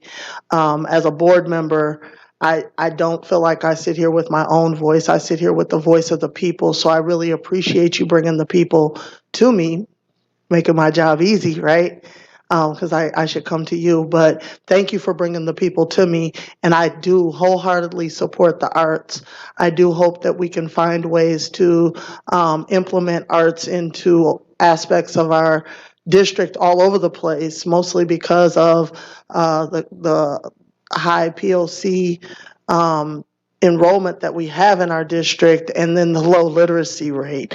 And studies show that those two things link together. When you add rhythm and music and arts and those type of things, definitely raises literacy. And so for me, I see this as an opportunity for our board to really listen to the community and really take the time to start to restructure, not necessarily where we're teaching, but how much we're giving in those lessons. And so it's not just about each lesson, it's about how we holistically approach that lesson. Our equity committee showed up last week and gave some great recommendations. One talked about collectivism and how important it is that POC people work collectively. And I see this as one of those opportunities to be able to work collectively with you, because we were originally talking about the ARP funds, correct? So I was going to actually piggyback off of Director Vu in that I know we called out Dr. Gray-Achea. I appreciate all of the stats and work that you do, but I do really want to know, Dr. Gothard, exactly how are we going to engage with community to ensure that their voices are being heard around these funds and in that part. So it kind of all blends together around what they're asking for and how we can create some programming and things that will help increase some of the deficiencies that we lost during the pandemic. Yeah, Chair Foster, board members, and Director Allen, it's a great point. I think as we transition out of the as we change our comfort in coming together as a community, I think that we can't just rely on survey. We certainly can't just rely on virtual forums. We are going to have to find ways to go to the community, bring the community to us. We're not there yet. I don't know if we have a finite plan, but we have to. And we certainly know that with the rates where they're at right now, and again, with the health of our community coming back in a really strong way, that we're going to have to do that. And it's not just one and done either. The requirements of the ARP are, there's minimum standards in terms of engagement, and we want to be better than minimum. But it is an ongoing, that progress monitoring, so that we're telling the community how the money is being spent, and what results we're seeing, and ways that we have to, to adapt to deal with emerging needs are going to be really important. We can't think that our community right now is reacting to this the same way they might in a year or even 2 years. As you know, as we all know, this is a 3 to 4 year process for us. And if you have ideas, by all means, share. Well, I am going to, and I do have ideas, and it definitely is filled with a lot of the voice that I've been hearing from the community. So I'm excited to meet tomorrow morning. And I would just remind folks that as we worked on the strategic plan, there are a lot of folks that didn't show up to the table. So we pushed back at you and said, they're not at the table, so we need to go to where their tables are at. And so we worked with community partners, New Lens, Korean Society, different ethnic communities to go into spaces and places where they feel safe and comfortable to have dialogue. And I don't see any of this as anything less. We have a responsibility and an obligation to do the work. It's more work.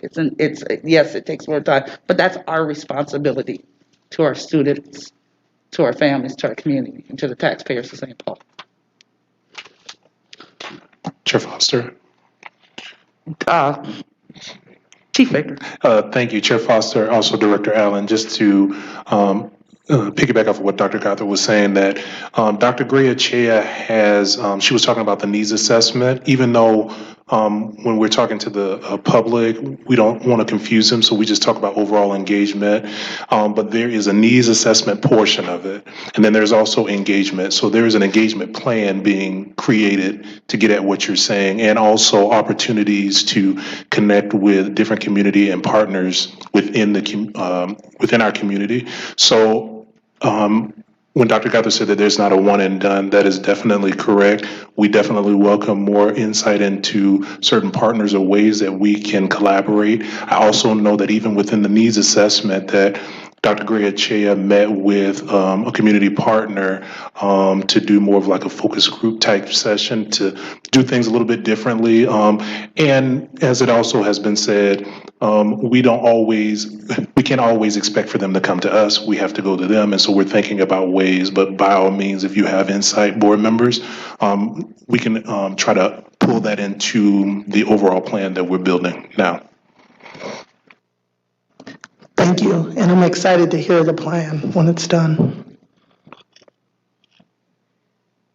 Thank you. Any other board members? I just had, just regarding the arts conversation, I wanted to thank everyone who came to speak tonight. I'm the parent of an artist.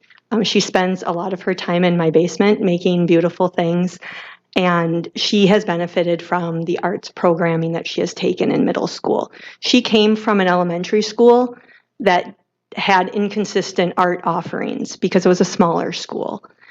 And when we did have art there, it was great. And when it was lost, it was heartbreaking and it was difficult. So I understand what that feels like as the parent of a child who desperately loves to make things, and how soothing it is for her soul, and what a lifeline it's been for her this last year. What I'm excited about is I know the district is already working on righting that wrong where we have so much inequity and access at our elementary levels through the work of Envision SPPS. And so I encourage people who are passionate about this to stay tuned to that conversation and to be active in that.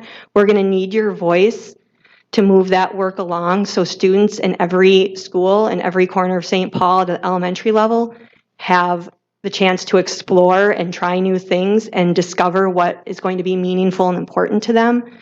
And I think that foundation leads to thinking about what secondary options look like as well, and having robust options, having reliable options, and having sustainable options.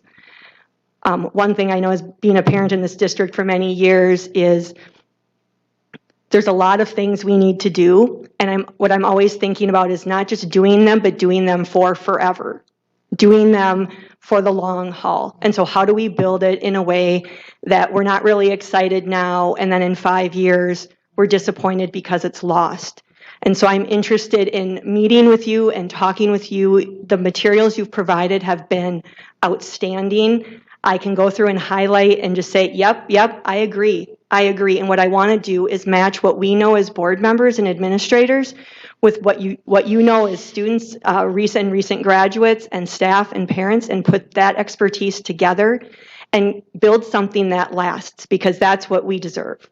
That's what you've deserved, and my heart breaks for you. I want to get this right, and I want it to be forever. And so I look forward to working with you, and please reach out and be in touch. This is a board that's committed to this work. And so let's stay in touch. Let's keep talking. Thank you. Chair Foster. I would like to, first of all, thank the people from the Committee of Save the Arts for their presentations, for their voices, and I think one of the key takeaways here is that there is work to be done, both on our side, and I beseech you on your side to not stop. And the reason why is vagueness is a recipe for ineffective policy. And if we do not put pressure, and I mean positive pressure, on our staff to be concrete and to ask concrete questions about what are the needs, we will just seek vague questions, vague answers, and we will implement whatever we think is best. That is not the solution for St. Paul. We need to have concrete questions and concrete actions, and the only way that we can do it is staying in touch with you. And as we go through this process, it's a very unique process, I think a unique opportunity in the history of this district and in the history of many districts around us. Many choices will be made. We need to make a difference that shows that we are St. Paul, that we care about all students, that we care about the arts, and that we care about equal representation in the arts. It's very important that we just don't say the arts and we assume that we're talking about a very small, powerful group, but we're talking about all the arts and that they speak to every single student. And yeah, I want to say that, you know, we, like Director Kopp mentioned earlier, we want to make this a sustainable process. We don't want to leave you here, you know, feeling good and then you walk out the door and nothing happens. That is not what we want to do. And I think the commitment that we have to make as a board is that while we have the ability to, we will fight for you, and we will also fight for all of our students. And we want to make sure that you understand that your outcomes are our priority. That is our commitment and our purpose. So with that, I'll just, you know, end that comment. All right, thank you. I just, again, thank everybody and continue to keep pressing forward. Dr. Gothard, I'll turn it back over to you. Thank you. Board members, we do have 2 remaining items on the superintendent's report, and both require your vote. In the first, I'll start with HR transactions because as we amended the agenda, we said that the resolution would come last. So I'll, in that form, tonight I ask for your approval for the HR transactions for the month of May.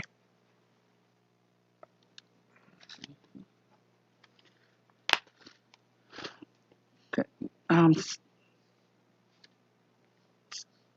Motion to approve the transactions for the HR transaction period of, what month are we in? May 1st through May 31st, 2021. Is there a second? I second that. Thank you. That was seconded by Vice Chair Vu. Vote, please. Director Kopp, Yes. Director Carrillo, Yes. Director Foster, Yes. Director Broderick, Yes. Director Vu, Yes. and Director Allen. Yes. And that vote was 6 yes to 0 no. That motion passed unanimously. Next, Dr. Gothard. Thank you, Chair Foster, members of the board. As I shared with you at our committee of the board meeting, we're set to review the St. Paul Public Schools resolution in response to the COVID-19 pandemic. Members of the board, in August, I was directed to propose language to you in the form of a resolution that provided me flexibility in making decisions during the pandemic. As we planned and then responded to the pandemic, the resolution was an essential document for the many and sometimes sudden changes we experienced this past school year. With the guidelines for our state and local communities relaxing in response and the latest downward trend in cases, we will provide our summer sessions as planned and move into planning for the fall school year. Therefore, I am asking you tonight to rescind the COVID-19 resolution this evening.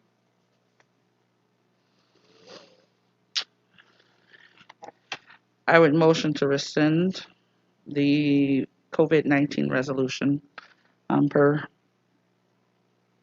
there's no longer a need for our superintendent. Is there a second? Second, Director Carrillo. Thank you. That was seconded by Director Carrillo. Any conversation needed? Vote, please.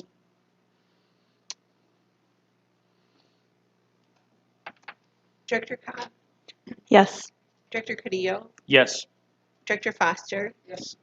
Director Broderick, Yes. Director Vu, Yes. and Director Allen. Yes. And that vote was 6 yeses, 0 noes. Thank you. That vote passed unanimously. We're going to move on here. Let's see. Next item on the agenda is the consent agenda, and I'd like to move to approve all items within the consent agenda with these items pulled for separate consideration. E10, the voluntary benefits with Securian. Do I have a second? Second that. Thank you. That motion was seconded by Director Vice Chair Vu. Vote, please. Director Cobb, Yes. Director Carrillo, Yes. Director Foster, Yes. Director Broderick, Yes. Director Vu, Yes. and Director Allen. Yes. And that vote was 6 yeses, 0 noes. And the vote passes unanimously. Dr. Carrillo pulled this item, and so I'll turn it over to him. Yep, I am asking that item E10 be pulled for separate consideration. I am an employee of Securian Financial, for the record, and however, I do not have direct or indirect voluntary personal financial or beneficial interest in the contract, nor will I personally benefit financially from the contract. Nonetheless, for transparency and to avoid the appearance of a conflict of interest, I would like the board to vote on this separately so that I do not participate in any discussions about the contract and abstain from any vote. Thank you. Superintendent, who's gonna?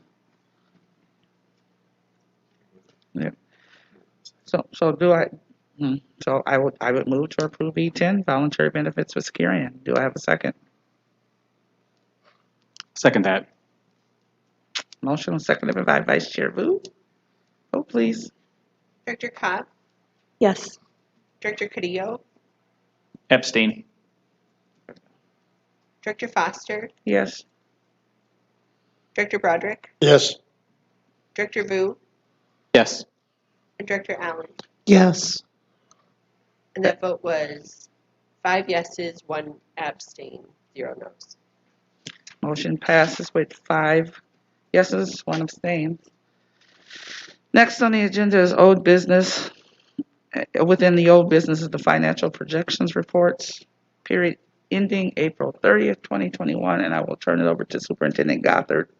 Thank you, Chair Foster, members of the board. Tonight, Chief Schruel is presenting our most recent financial projection report for the period ending April 30th. And I will turn it over to Chief Schruel.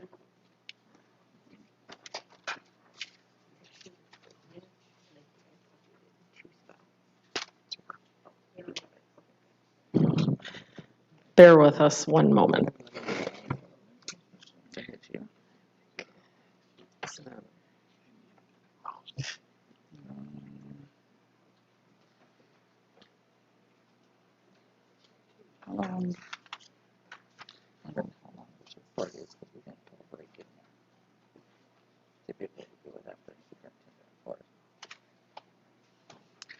Do you have a clue how long this presentation will be? Okay, then we take a break after.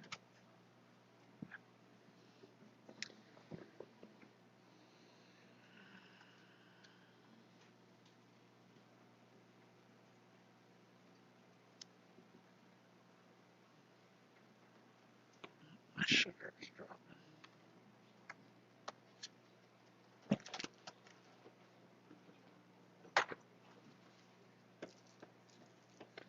Ooh, I'm jittery.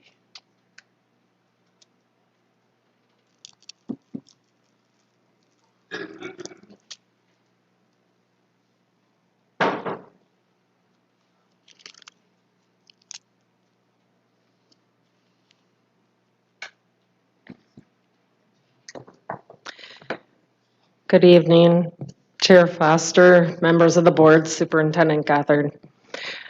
So this evening, the first report is the quarterly projections report for April 30th of 2021. So what this report is our projections on what this fiscal year end is projected to look like as of June 30th. And so with that, we are going to begin on page 1, which is our general fund. And I'm just going to highlight a few things from each one of the funds and just give you some overall information for each of the funds on what we're projecting each of our different funds to have as of June 30th. So with our general fund, we originally had revenue in there, a revenue budget of $582 million when we first adopted our budget. And when we first did our quarterly report in December, our projected enrollment decline at that time was 938 students. And so that was an overall loss of revenue of just shy of $9 million for our general ed aid, in addition to our projected ALC funding at the time because of last summer not having our ALC program in its entirety. So that was just shy of another $8 million that we did not generate in revenue. So overall, our revenue loss for the year is still projected around $18 million to be our decrease in revenue. The expenditure side, however, because we're still in a unique year with expenditures, they were less in many of our areas within the general fund this year. Some of those being we did not have the ALC expenditures for summer school like we have in other years. Schools were not open right away, so there were changes in the expenditures. Our voluntary pre-K program, again, we had different changes with our enrollment there. Also, our transportation activity was different. So along with athletics, that was another one. So those combined together, we saw some expenditure savings. That combined together with that loss of revenue, we are actually seeing an increase in our fund balance that we are projecting. And what you'll see is we are projecting about a 5.7% in our unassigned fund balance. And that is the area I'd like to focus on for the general fund, which is about $35.4 million in unassigned. Board policy is 5%. So that again, just highlighting that for the general fund.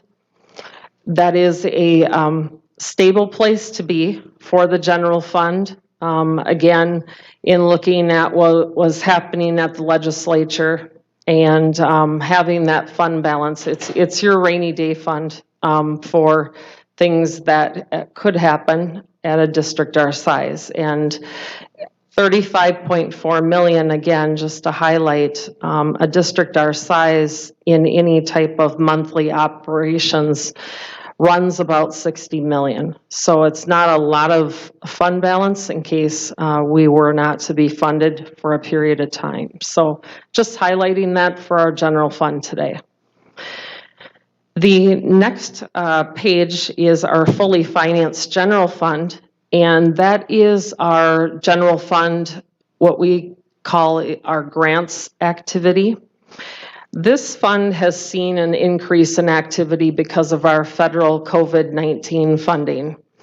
And for this fiscal year that we're about to end, we are seeing activity increasing just shy of $20 million that we are projecting to spend in our different federal COVID-19 funds. So again, the rest of the funding we will access in future fiscal years, but for this fund itself, normally of this size, we range in the area of about 49 to 50 million And we are looking just shy of about 69 million for this ending our fiscal year. For our food service fund, again, the revenue is projected to be down about $1 million in our food service fund. Again, that is due to the federal reimbursement of our meals and some of our federal programs. And also the expenditures in that area are down about 1.8 million. They're projected for the end of the year. And so that combined, we did see a sizable increase in the food service fund balance, in addition to a transfer that we are doing for the food service fund in the nutrition expenditures as a result of a recommendation from our audit last year with an accounting review this year. Our community service fund, again, that is our community ed program. They did experience a loss in revenue due to fees not being collected in our Discovery Club, our community ed programs, and our adult basic education programs. So that projected loss of revenue is about 1.7 million. And you add that to some increase in expenditures due to what they had to cover in terms of the essential kid care. They were impacted sizably with their fund balance. Also in there were additional expenditures around the voluntary pre-K program.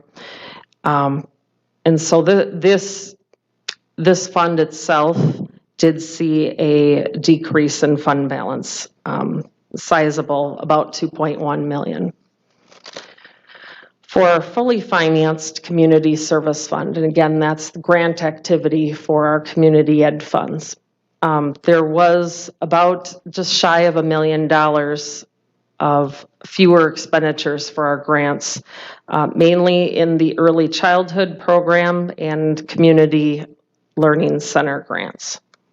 And so again, it's all based on activity within those grants, and if there is an activity, there usually isn't reimbursement for the revenue. So it's all based on the activity that you have.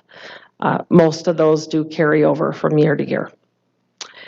In our building construction fund, this one just recently we had additional revenue from it's related to our bond activity. So we are looking at a fund balance projection there of about 58.7 million, which will carry over. This will fund many of the projects that we have with our facilities area. And you had just recently approved our annual sale of our capital bonds for 15 million, our 28 million for LTFM, our long-term facility maintenance bonds, and our certificates of participation for a little over 8 million. So again, there's a project schedule that will utilize those funds and for our school buildings that we are doing projects on. And last but not least is our debt service fund. And again, that fund is mainly covered with levy revenue that we receive to pay off those bonds, and there's a bond schedule.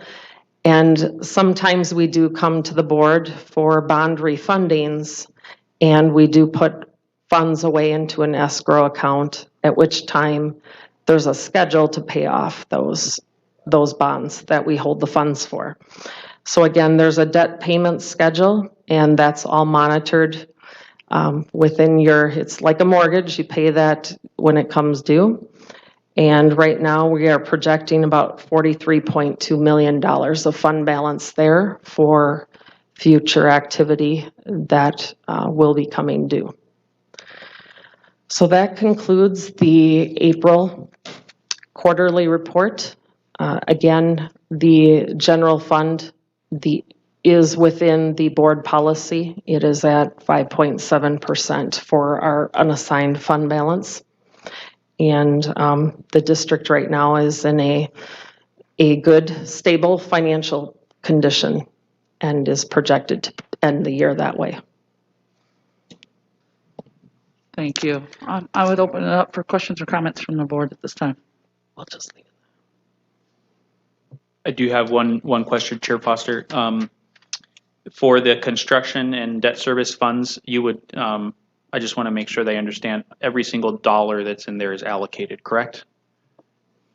Through the chair, Director Creel, every single dollar is dedicated. It's restricted for both of those funds. It is not flexible to any other fund within the district.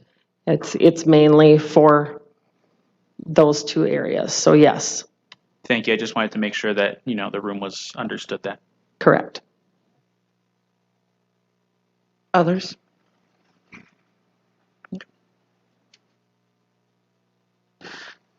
With that, I would move to approve the recommendation that the Board of Education adopt the FY 2020 proposed budget. Oh, I'm looking at the wrong thing, sorry. No, my screen popped up. Is that the right place? I don't know how to sync to the. That's Bullet right. A. This is the right one, correct? I'm out of order. What's this one here that I need? So, yeah, I just do that one, sorry. Thank you. Apologies. I would move to accept the financial projection report for the period ending April 30th, 2021. Is there a second? Second, Broderick. Thank you. Motion was seconded by Director Roderick. Vote, please. Director Kopp, Yes. Director Cadillo, Yes. Director Foster, Yes. Director Broderick, Yes. Director Vu, Yes. and Director Allen. Yes. And that vote was 6 yeses, 0 noes. That vote passes unanimously. At this time, I'd like to take a 10-minute break. The time is now 7:37, and we'll adjourn for 10 minutes. Thank you.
Skipper Johnson. He's already said.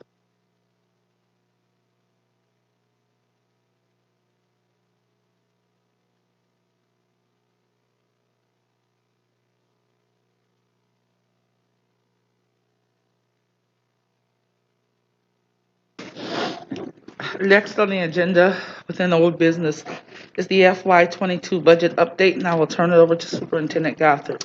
Thank you very much, Chair Foster, members of the board and community. We'll stick with our Chief Financial Officer, Maurice Rule, to take us through the FY22 proposed budget for your approval tonight. Marie. Good evening, Chair Foster, members of the board, Superintendent Gothard. This evening is our final budget presentation to you for our proposed fiscal year 22 budget, and that is coming to you for adoption this evening. So some of the influencing factors for our fiscal year 22 budget are as follows. It is what we have here in front of you is a baseline budget. It does include a projected budgetary enrollment decline of 1,100 students, and that does impact our school allocations along with the revenue. Inflation is also an impact that includes salaries, benefits, transportation, and our insurance. Contractual obligations. Legislative session, which again, there's more information coming as we are here meeting. It may require a future budgetary adjustment, but again, that will again come after July 1. Maintaining smaller schools and programs, again, that is part of the influencing factor on this budget. Bond ratings, again, bond ratings, because they are strong bond ratings, it does keep our interest costs low. So it does impact our budget in a positive way. And then our federal COVID-19 funding, again, that does increase our budget. We have additional resources within the budget that you see tonight. So again, to highlight the budget process, we are in our second year of priority-based budgeting. Again, we are in phase number 4, implementing the plan. And item number 12, adopt an annual budget. Again, tonight we are here before you to propose a final fiscal year 22 budget. So to highlight, our revenue projection for the general fund is $11.2 million less from our fiscal year 21 budget, mainly due to the projected enrollment decline of 1,100 students. That is mainly in the state revenue category. However, we do have a comp ed revenue decline of about 2.1 million, and then our other revenue of about 2.9 million. Our resource allocations within our general fund total $571.6 million, as you see before you. And our largest allocation does go to the schools at about $250 million. So before you is the fiscal year proposed budget, the expenditures. As you can see in the green circle is the total proposed budget of $908.3 million. With all of the arrows that go into it are the pieces. Your general fund of 571.6, your general fund fully financed of 132.1. And that does include an increase for the federal COVID funding. Our food service fund of $37.7 million, our community service fund, otherwise known as our community education, $23 million. The community service fully financed fund, $5.5 million. Building construction, $87.5 million, and our debt service fund of $50.9 million. And then another way to look at the proposed revenue and expenditure summary, as you see before you on this screen, is you're seeing what our projected fund balance is, which we just reviewed in the quarterly report. The revenue and expenditures before you for next year's budget. Any use of fund balance that we are proposing to use and plan to use, and mainly you're seeing that in our building construction and our debt service accounts. And those are planned uses with projects and our bond payment schedules. And then our estimated ending fund balance. So again, this evening, our budget development timeline, we are on the last item of our timeline that started 12 months ago. And before you is our presentation for a recommendation to approve the final budget. And so before I ask you to approve the proposed budget, I will open it up for questions before we give the recommendation for you to vote on. And that concludes.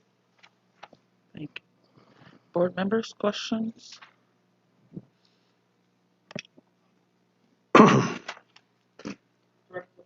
Director Roderick. Yes, this question would be of Superintendent Gothard, and that's simply because we seem to be about to hear some good news coming from the legislature, and I know, of course, our business tonight is to approve this budget, and I'm ready to vote yes for this recommended budget by the financial department. However, maybe even after we vote, I'd be interested to have you talk a little bit about what you forecast for us in the next 6 months, in the next year, in terms of the financial state here in St. Paul and in the state. And I know I'm asking you to be sort of a political prognosticator, but if that's the right word, but maybe you could do that maybe after we voted.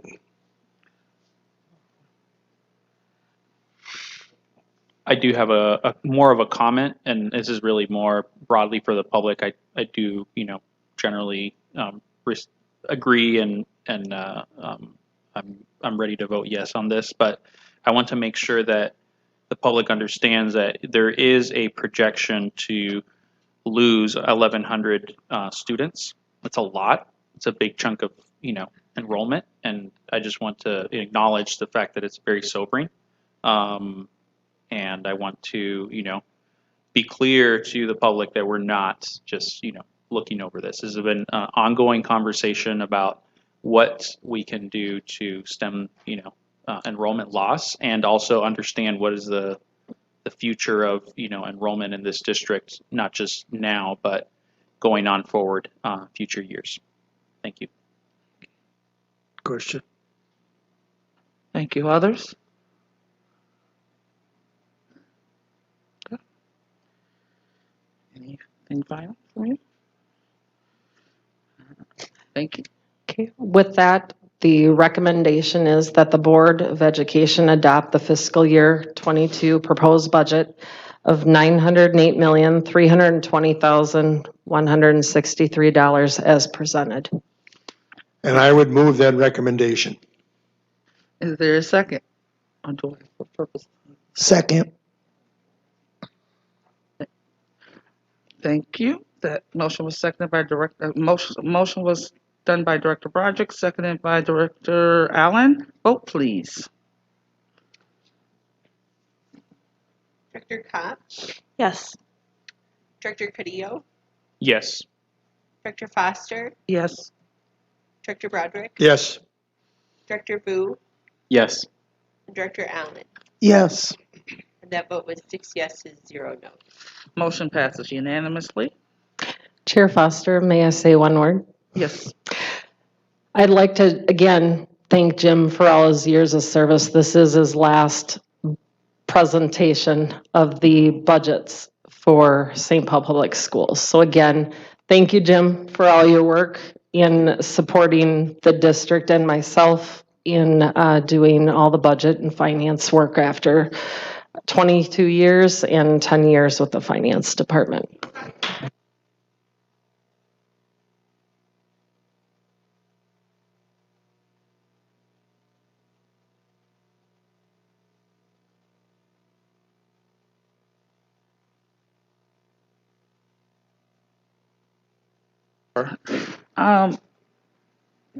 Director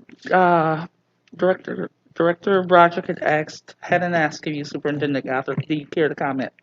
Sure. The state budget, what we're hearing right now, what's being reported is that there is an agreement. Of course, until we have the sheets in front of us, I know Marie will not commit to any final dollar amount, but it is proposed to be almost 2.5% year one, 2% year two. There are some fund adjustments to our special education cross subsidy, otherwise known as the underfunding of special education, and English language services as well. It also, very important for St. Paul Public Schools, includes voluntary pre-K for 2 more years. And Marie, correct me if I'm wrong, almost $2 million for our share of the slots. Lori in the back saying woohoo, and so that's really good news. So, we'll wait for the final approval of that, and then of course, learn what the exact impact is on St. Paul Public Schools. But again, to the lawmakers and to especially those who support St. Paul Public Schools and public education, thank you for your hard work in getting this deal done, hopefully before, obviously before July 1st, not hopefully. Thank you very much. Thank you. Next on the agenda within old business includes the policy update, and I will turn it over to Superintendent Gothard.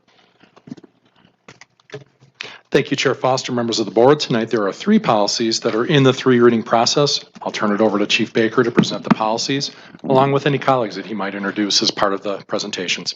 Thanks, Dr. Gothard. Chair Foster, members of the board. I'd like to call up Director Darren Ginthard from the Office of College and Career Readiness for the final reading of Policy 510.01, Students' Retention and Promotion.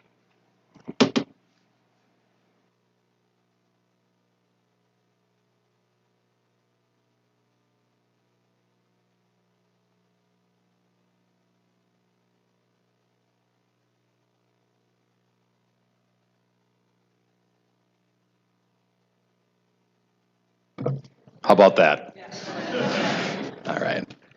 Good evening, Chair Foster and members of the board. For our 3rd reading tonight of the updated policy 510.01, our student retention and promotion policy, I'm going to review and highlight a few of the different proposed changes. Policy is outdated, and the language is not adapted well for both elementary and middle and high school students and their schools. Does not align to some general values of our district, nor does it align to best practices in research. Specifically for elementary schools, compared to the existing policy, the new policy really values the partnership between our families and our schools. For secondary schools at our middle school level, we don't base promotion based on credit accrual. And so again, it's outdated. For our high schools, the same is true. Students who may get off track or get behind in credits get a plan in order to recover those credits in time for on-track graduation.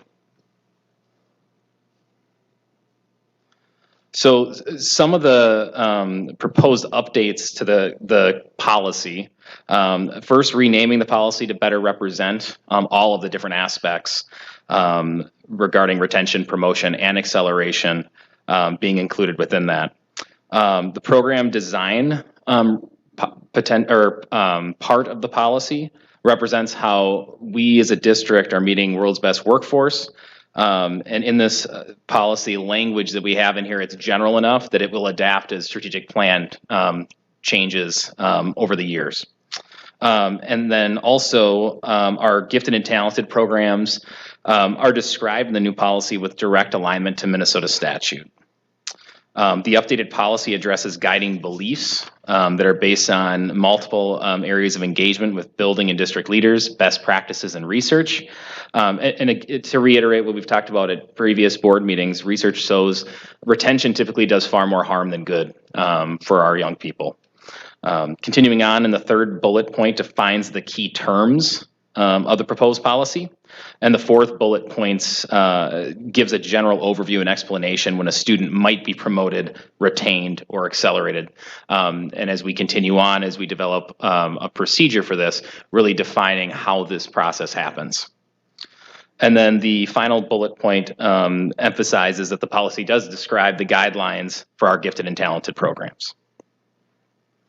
This slide just shows the links to our current policy and also the proposed policy. And then I'd like to ask for a vote to approve the policy if there after any questions.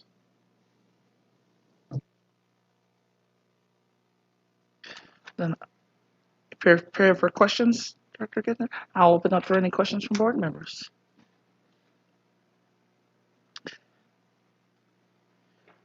Seeing none, I would move to approve the third reading of policy 510.01, student retention and promotion.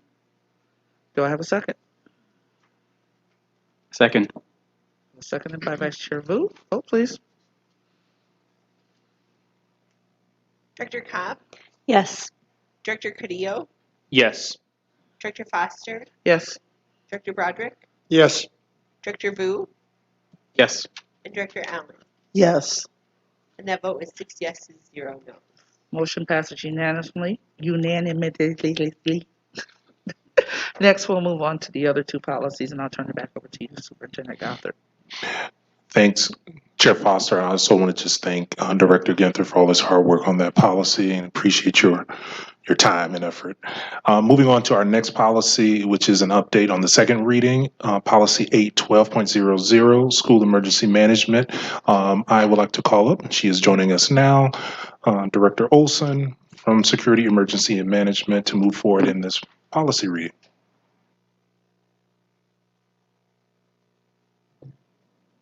Thank you. Madam Chair, members of the board, Superintendent Gothard, I am here tonight for the second reading of Policy 812, which is School Emergency Management. The reason we're here today is that the policy was last reviewed in 2008. There hasn't been new added language by statute. And while our emergency management practices reflect the updated language and requirements set forth in statute, the current verbiage in our existing policy does not. So the proposed updates that we're requesting are to add a purpose statement, again, to reflect statute, add verbiage that the district emergency management plans and practices employ the National Incident Management System and the Incident Command System. This is a requirement often when we seek federal grants. And we are currently in compliance with that. We're adding a statement about district staff and the training on how they will implement their site safety plans, and also making sure that we articulate the statute requirements of the 5 fire, 5 lockdown, and 1 severe weather drill. All of these plans have accompanying procedures, but obviously we don't make those public for safety reasons. The current policy and the proposed policy is attached to your documents, and I am happy to answer any questions that you may have. I'll open up for any questions.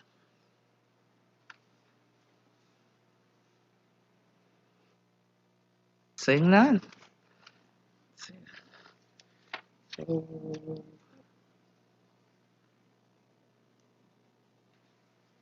there a second policy here? All right, thank you, Director Olson.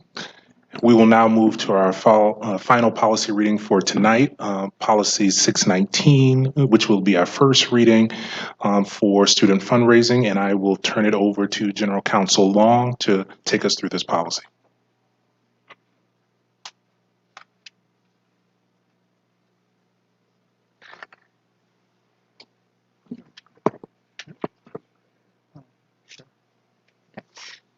Thank you, Chief Baker, Chair Foster, members of the board, Superintendent Gothard. As Chief Baker noted, this is the first reading of a new policy for the school district, Policy 619, with respect to student fundraising. We are proposing this for a number of reasons. First of all, we do not have a policy on student fundraising. We have a policy that addresses fundraising with employees, a charitable giving campaign, so fundraising with employees at the district level, but we do not have anything that addresses fundraising at a building level or a classroom level or an activity level when conducted by students. And so we feel that the district should fill that void. Because we don't have a policy, we really don't have any standard approach from building to building or program to program. So one of the goals of this policy is to put in some certain standards of consistency so that we can ensure that we have proper oversight, operations, and then compliance with our funding requirements and accounting requirements, because these are public funds. We do have to account for every dollar raised, and we have requirements under state law and regulation as to how these funds need to be maintained and accounted for. And so we want to ensure that. And so this policy will put in checks and balances for fundraising at the building level. It will create knowledge and awareness at the district level, and then also at the administrative level because of the requirements to contact the finance department and work with finance in implementing student fundraising. So as you go through the policy, you'll see the purpose is stated in the general statement, and there are really kind of the two key takeaways from that, and these are kind of the themes that you'll see throughout the policy are, first of all, knowledge, report, and knowledge and accountability. So knowledge at the building and the district level that fundraising is going on, how it's going to be done, what the purpose is, and then accountability in terms of, again, how those funds get maintained, how those funds get reported, how those funds ultimately get spent. And so you will see that carrying into the general requirements that for all fundraising. And the important takeaway there is that no fundraising can begin until the process has been followed, until the request has been made to the appropriate administrator, until that request has been granted, no fundraising is to begin. And again, knowledge and accountability.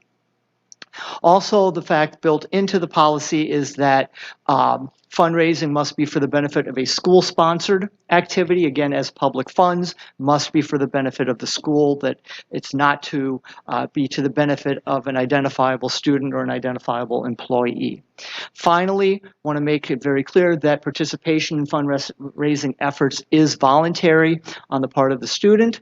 Fundraising isn't for everyone, and there may be some families that are not in favor of it, or students, or for whatever reason. And so the fact that a student does not participate in fundraising activity certainly would not, they will still be entitled fully to participate in whatever that subsequent activity is. Want to point out that this does only apply to fundraising being conducted by and in the school district. This does not apply to our community partners who we work with, PTOs, PTAs, booster clubs, those types of organizations. Those are separate from the school district. They have their own requirements in terms of how they handle funds and what they can do for fundraising and how they can use them and maintain them. That is not what we are trying to address here. Those are completely separate matters.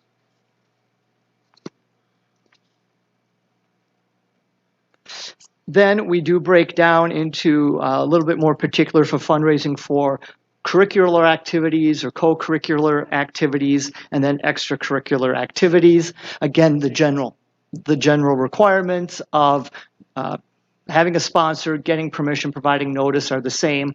The individual from whom that permission is obtained, of course, will change based on those, based on the specific nature of the activity. Point out at the end that the policy applies to all employees and students of the district, that principals and site administrators are to inform and report on fundraising activities to superintendents. Superintendents are to report to the superintendent, who then can report to you as a board, so that you're fully aware of the kind of of fundraising that is going on in the district, the nature and the extent of that fundraising as well. So those are kind of the overview of the policy. The specific language is before you with a link there, so I can address questions that you might have at this point. Thank you. I'll open up for questions from board members.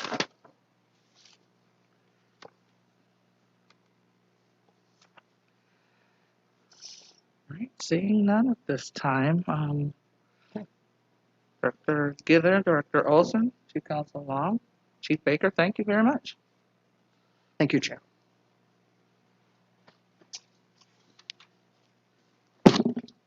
Next on the agenda is new business, and seeing none, we'll move on to the next item.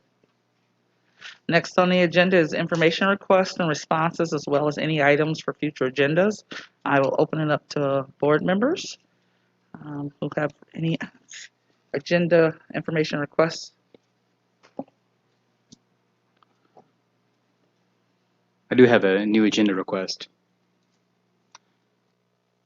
The last two board meetings, we have public speakers come talk about solar power in St. Paul Public Schools.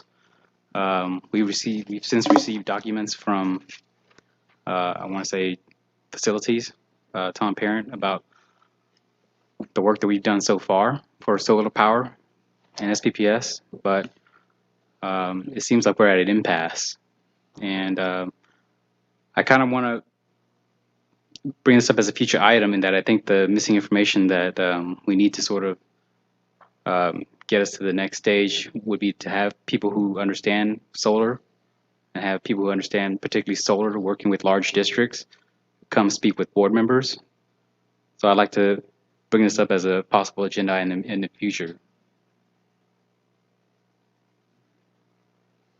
Thank you.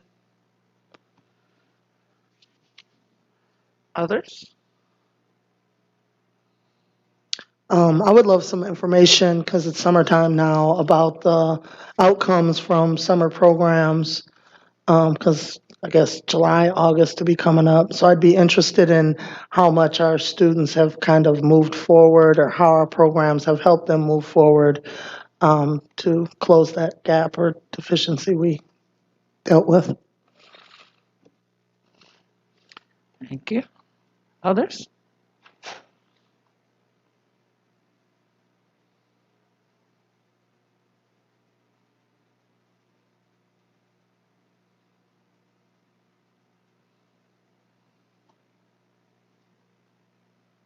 I like we're missing.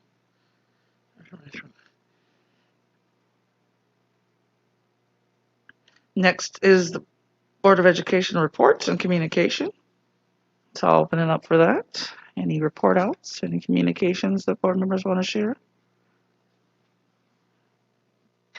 I have a really short one to share. I mean, I could definitely stretch it out, but I see that the sun is still shining, and so I'll keep it nice and tidy.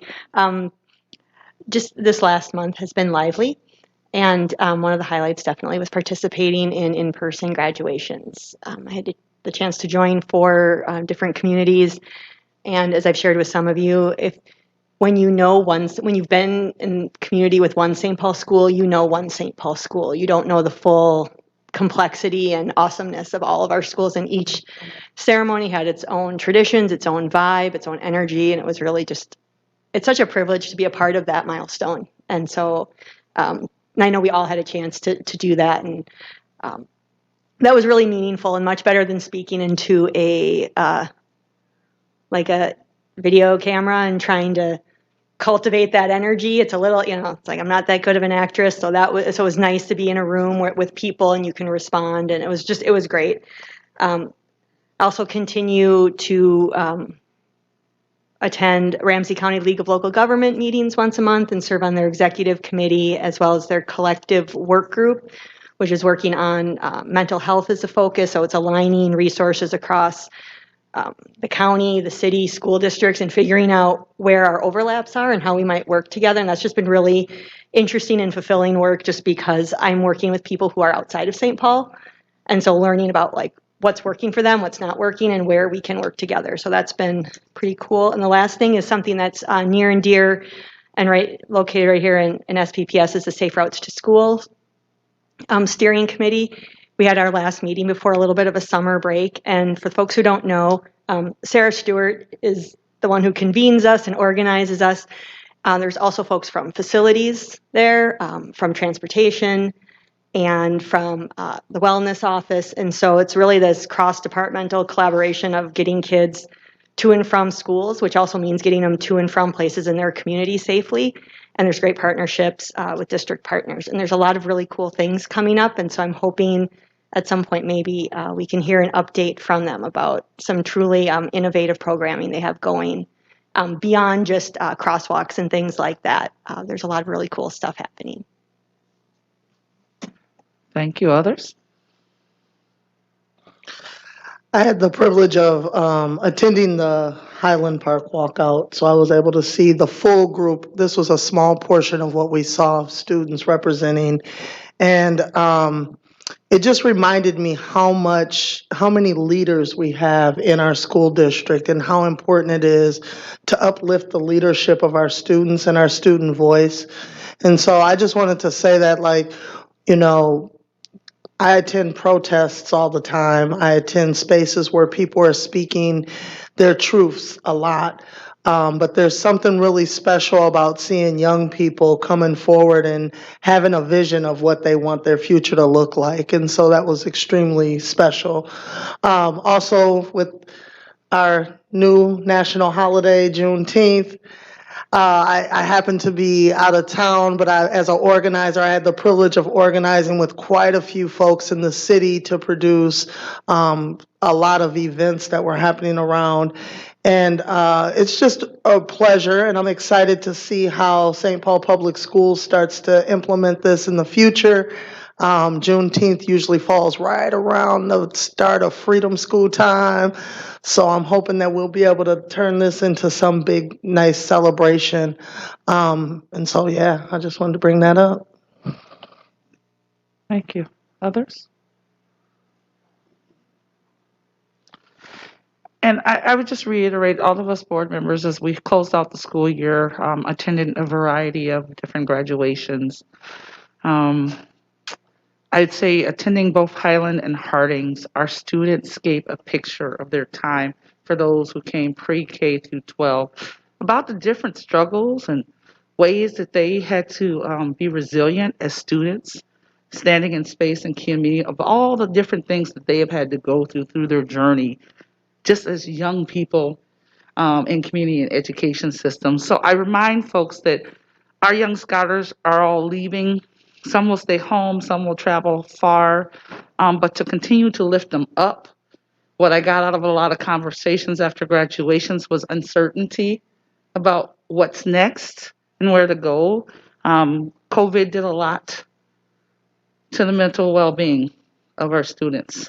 And just really knowing where their place is not as certain as it may have been a year ago and where they were moving forward.